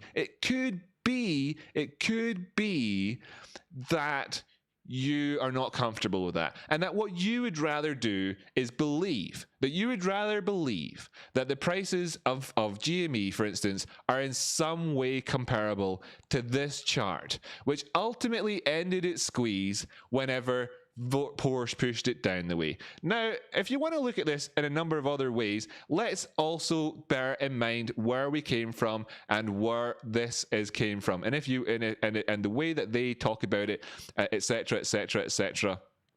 Along the way, you could go up to that first high and see it came down to 236 and pushed on higher. You go up to that first high, came down to 236, pushed higher. Came up to that first high, came down, didn't come down to 236, whatever. Came up to this high, didn't come down as low as 236. Came up to this high, didn't come down as low as 236. Came up to this high, and you could try and make some comparison. You could say, and by the way, if you've watched my exit strategy video, you know that I've talked about the 236 as being as a potential exit point for people along the way who, like, you know, really desperately need to know an answer now. And it's mostly as sort of like, hey, look, bro, we're miles away, kind of chill out. But you'll notice that along the way in this bull trend, we didn't actually go all the way down to the 50% area and beyond, right? We didn't actually do that all the way along. And that is interesting because we did it on GME and managed to recover, right? We did it on GME and managed to recover. So is there the chance that this doesn't work out? Yes, there is. There is the chance it doesn't work out. And how's it going to go? How is it going to go? Well, it's going to go along the lines of, like, let's talk about this as if it's like it's like this comparable to Volkswagen. Let's talk about it like there's actually a comparison to be made. No, we're making the case study here, right? We're making the case study. We want to. Are you prepared? What do you want? You can think about it like this if you want to. If you were in a court case, what would you rather, right? What would you rather? That there was a precedent already there that you could rely on, right? Or that you had to set the precedent yourself so that you would be the case law that people would look back and talk about. This is the way American law works. What would you rather, right? You're crazy if you want to be the guy that sets the precedent, right? You're crazy because imagine how much belief that would take. You know, you've got no precedent there. You're having to like change you're trying to change the world, right? And the downside is you go to jail or something like that if you get found wrong. Terrible. What do we have to do here? Well, all we have to do is hold on to a company whose stock is probably going to actually, you know, trend for a while, and that we're looking to try and see if we can recover. You know, we're looking to try and see, you know, as soon as we take out the $450 area, then people are going to start going crazy. And then, of course, you're going to have the VW sort of pullback disbelievers at 2,000. And it's going to happen to them. They're going to get washed out. They're going to get washed out, right? It's going to happen. It's going to happen. It's going to happen, yo.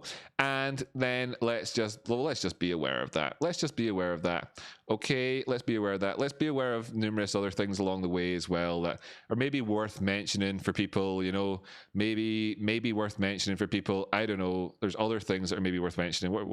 Like there's things like, for example, just talking about how people in the world like to manage their positions, for instance, right? For example. Right. Some people who are day traders, day trading things, will sell things at the VWAP.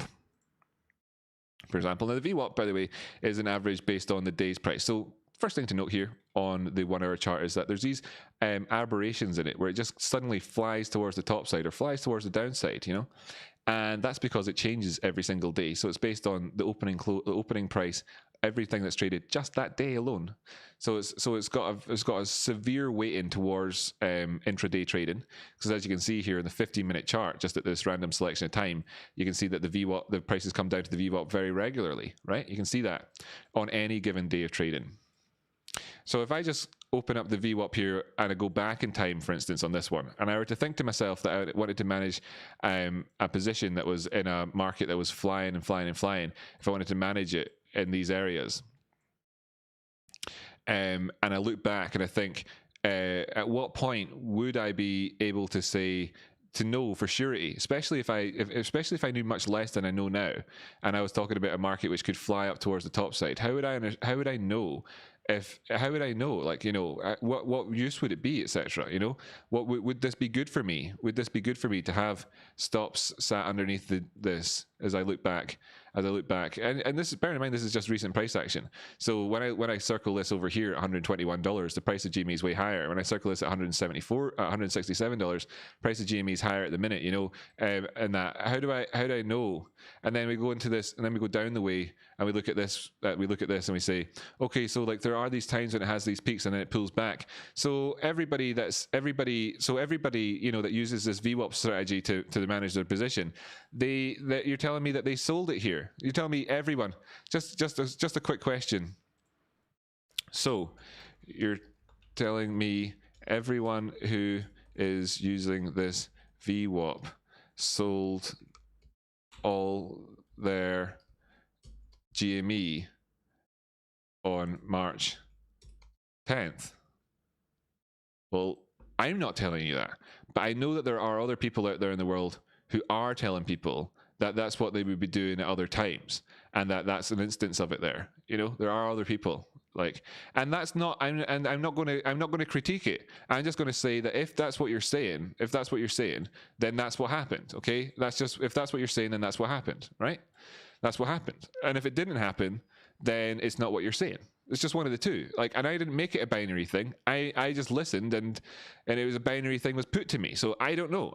You tell me what you're saying there. So there's plenty of things like that are out there in the world at the minute that need to be examined, you know, that need to be examined clearly in terms of like, you know, what way you want to think about things. Need to be examined, you know, How about we just take a wee quick look at other things in the world which have had meteoric rises in the past, and let's just do things. Let's just go, for instance, on this. Let's go to something like let's go to the daily time frame, and hopefully I can do this fairly easily for people and show people what do we like. I mean, because this is Bitcoin, right? Have you heard of Bitcoin?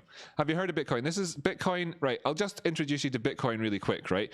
Bitcoin is an asset which during this year has gone from $3,350 to $60,000, right?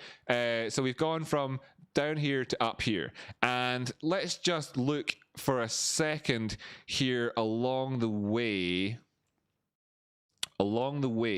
about this VWAP thing, and maybe we go down to the 1 hour time frame, hit auto, and just see how this goes along the way. So that's recently, of course. What I want to do here is maybe go back to something like August 2020. Let's go to August 2020. No, wait, no, 2020, 11:30. In and around about St. Andrew's Day. Really good day if you're from Scotland.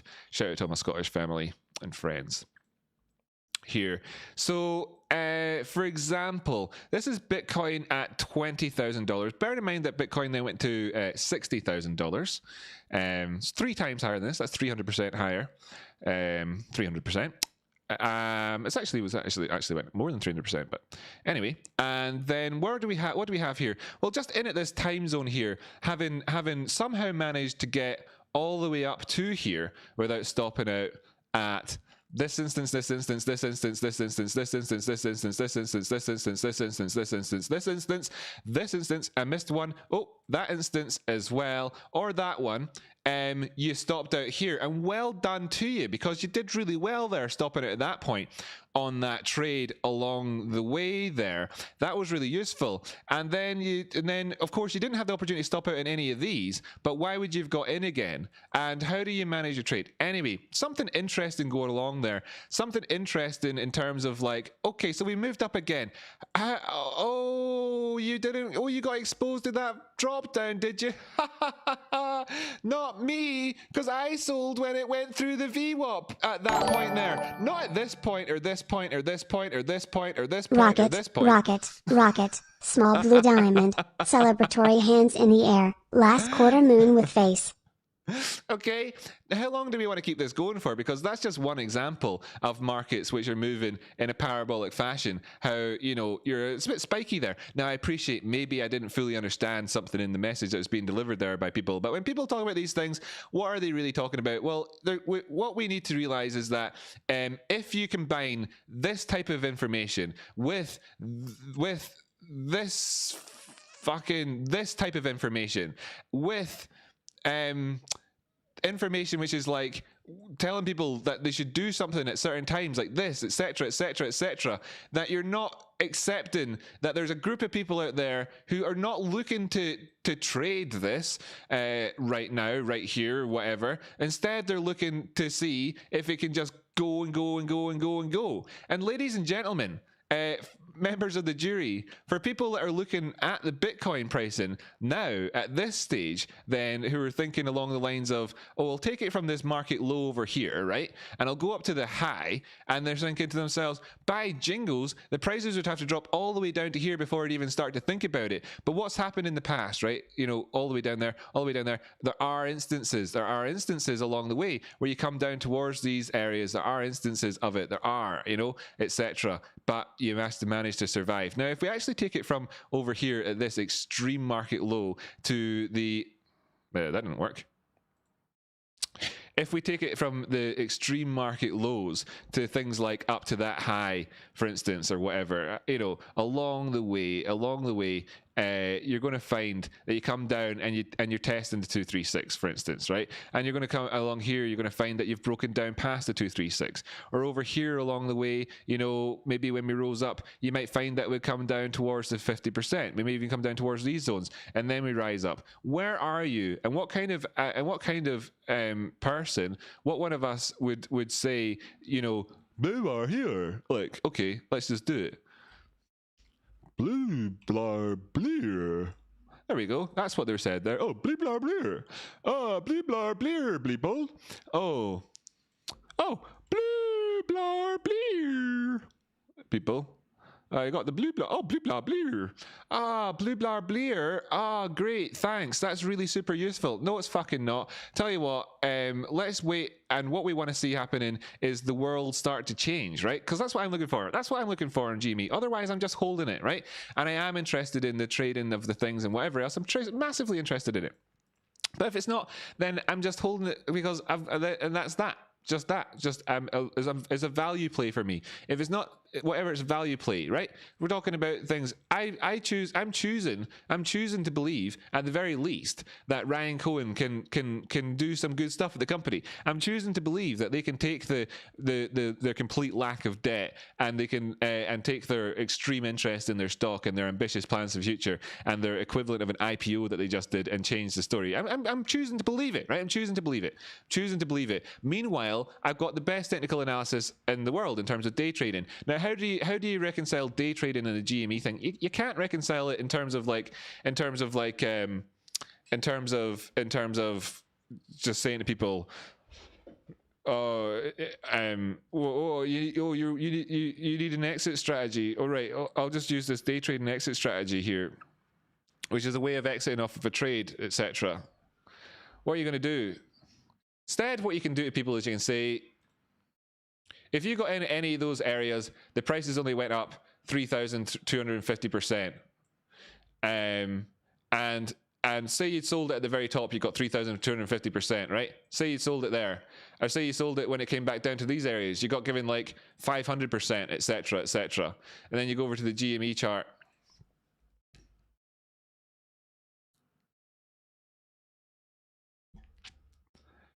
And you look at it from just that low up to these highs, right? Just the low where TradeSpotting told you to buy it. Just the low where TradeSpotting told you to buy it alone. Just this one where he had an episode where and that was telling you where the price was going to go to.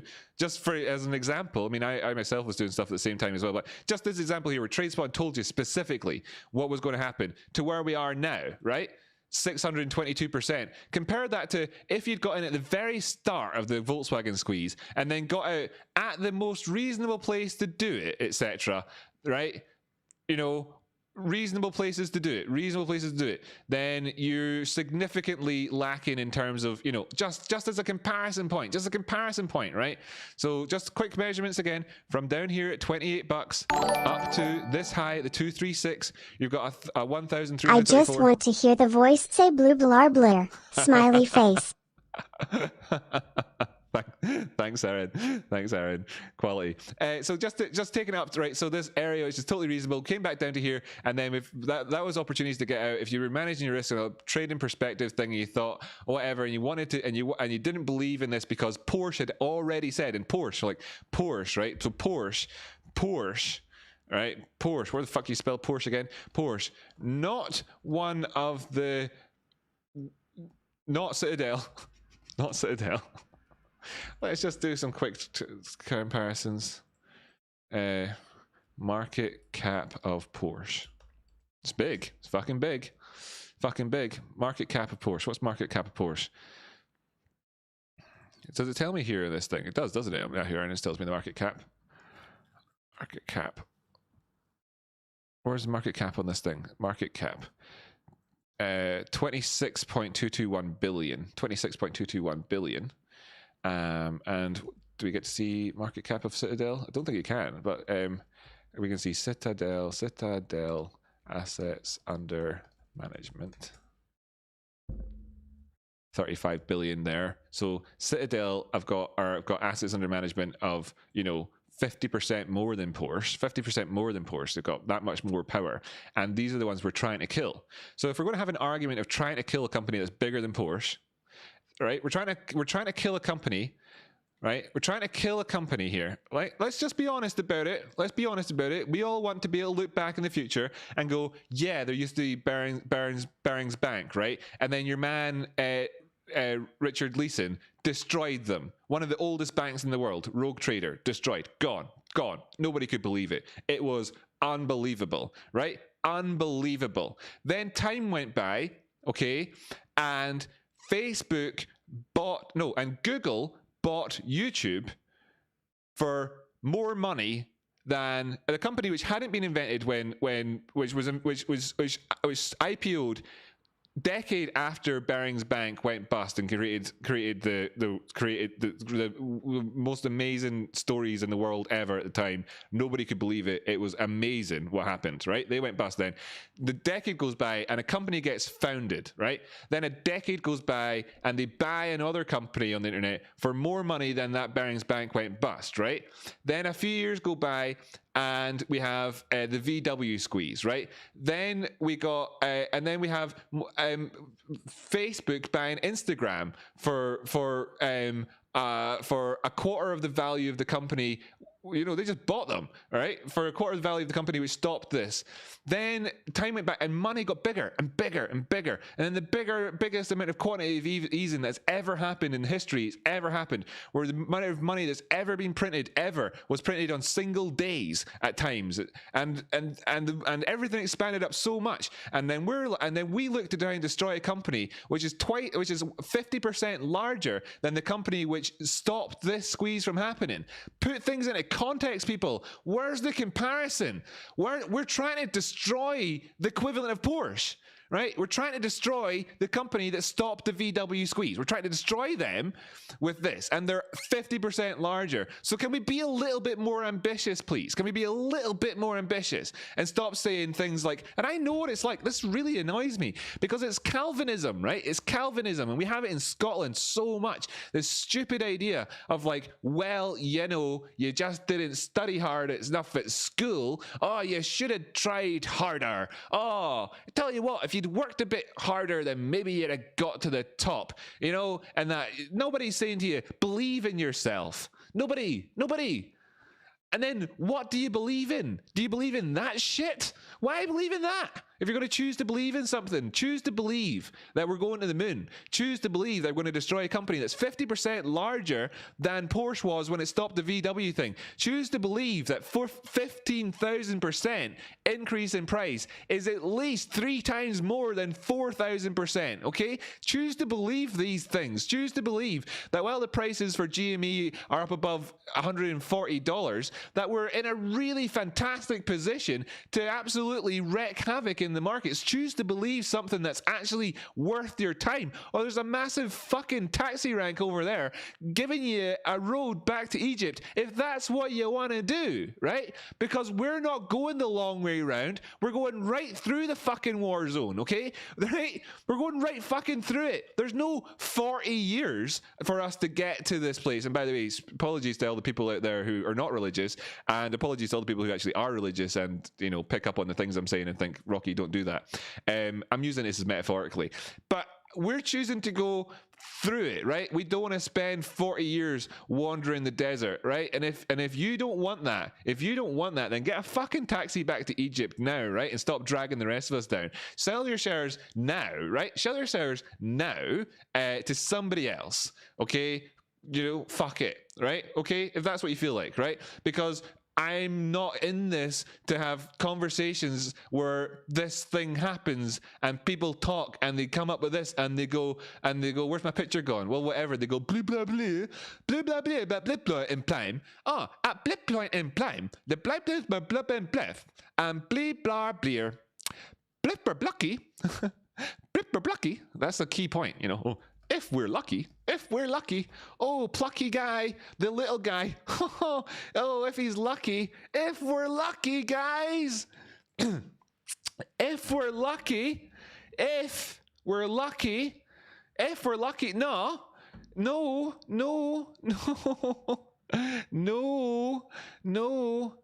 Is we choose, ya fandans. Fuck's sake. No, we choose. Right? Anyway, how are the markets doing? I'm pretty much bored of this now. I think I've got my message across. I'll not need to bring that up again. So I think we're pretty happy that that some things have been put to right here at this point. You know, it's good. You know, we started off the week. Everything was really positive. Nice start to Monday. Yes, bit of a pullback here in today's price action. That's okay. We've made it up to the gap. We had a bit of a pullback, pushed up into it, and now we're going on. Good stuff. That's cool. We've got targets up above. Really, what we want to see happening is 170 maintained. We just want to maintain 170. Okay, we're happy enough with that. Everything's going along well. Yes, there was you can see quite clearly here in the charts that there was this wedge which I maybe did or didn't draw in, but couldn't really be bothered to, and then it popped up towards the top side. Okay, right, nice one. This is, of course, a little bit of consolidation, which is better than failure, but what we want is follow through. Okay, another little tip for people. Here as well. Consolidation is a lot better than failure, but it is not follow through.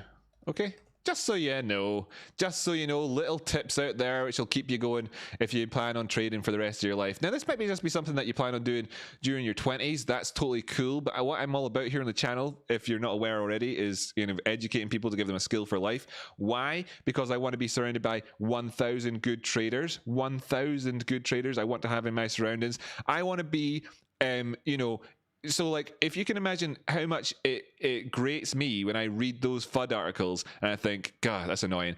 The ones which are just, you know, just constitute adverts for people's channels and Reddit profiles and stuff like that. Then you got and they're great adverts and it's well done to them. There's skill there that I don't have. I've not got that skill at all. Just look at my track record on YouTube. I do not have the in it for the money skill, right? I do not have that. I do not have it, right? Go ahead, check it out. Check out anybody that you follow on Reddit, anyone. I don't have it. Don't have that skill, okay? And I respect that skill, and I think it's a really good skill, and I believe in the American dream, and I think that that's all good, you know? But I'm not really interested in perpetuating FUD out there that hurts people. And I know that at the end of the day, you know, there's people that work for GME, and they've got ambitions and lives and families. And there's people that invest in this that have got ambitions and lives and families and stuff. And we want to see some really good stuff happening. Now, I'm not going to shame anybody along the way for profit taking, right? I'm not going to shame anybody. That's another thing. Like, I'm not going to shame anyone at all along the way. I'm not. And that's something that exists in the community, right? It's something that I will. By the way, if I ever see anybody in here shaming anybody, you're getting insta ban, and I don't care if you're a member or anything. You know, it's just not allowed. It's just not allowed in this family that we have here, right? You're just not allowed to shame anybody because people have got lives, you know, and that's fucking serious. So you know, so that will happen. It will happen, right?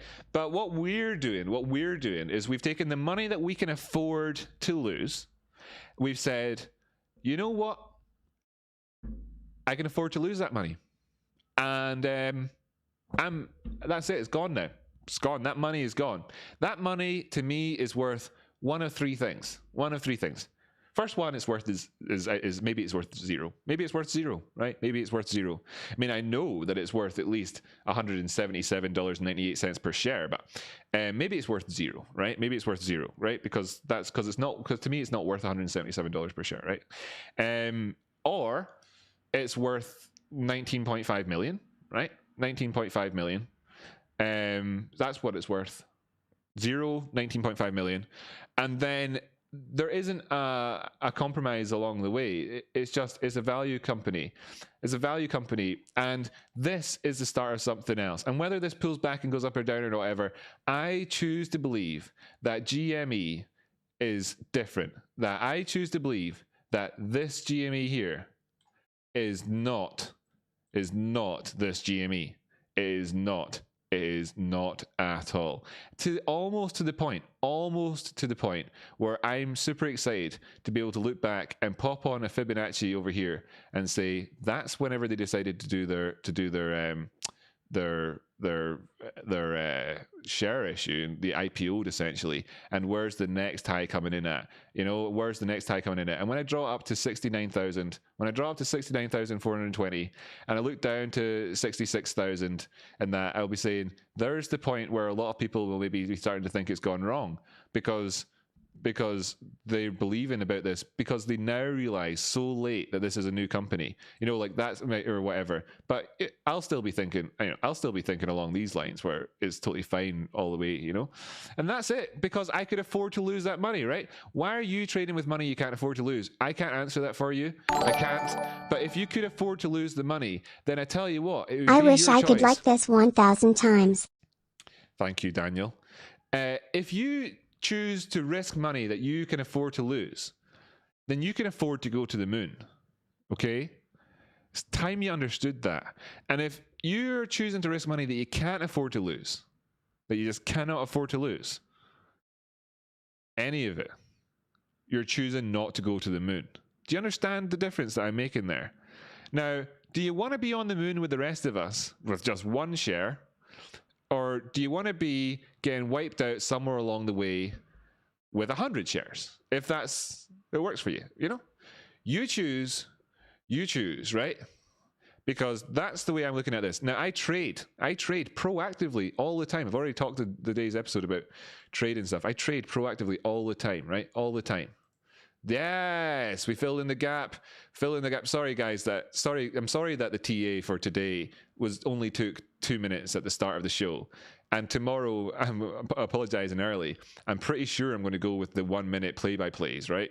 Pretty sure I'm going to do that. I'm sorry, everybody. I know you don't want it, but how else am I going to? I mean, we've had really amazing numbers in here today, a couple hundred viewers and that. But how else are we going to do it, like realistically? You know, get to educate lots of people. You know, how am I going to get that message out there to tell people like that we choose to go to the moon? How are they going to know? How are they going to know?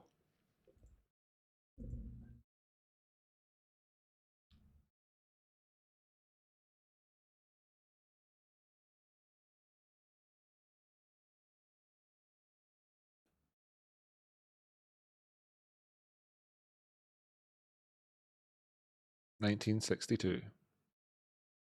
Wow. Some time ago. Anyway. William Bradford, speaking in 1630 of the founding of the Plymouth Bay Colony, said that all great and honorable actions are accompanied with great difficulties. It's not going to be easy. And both must be enterprised and overcome with answerable courage.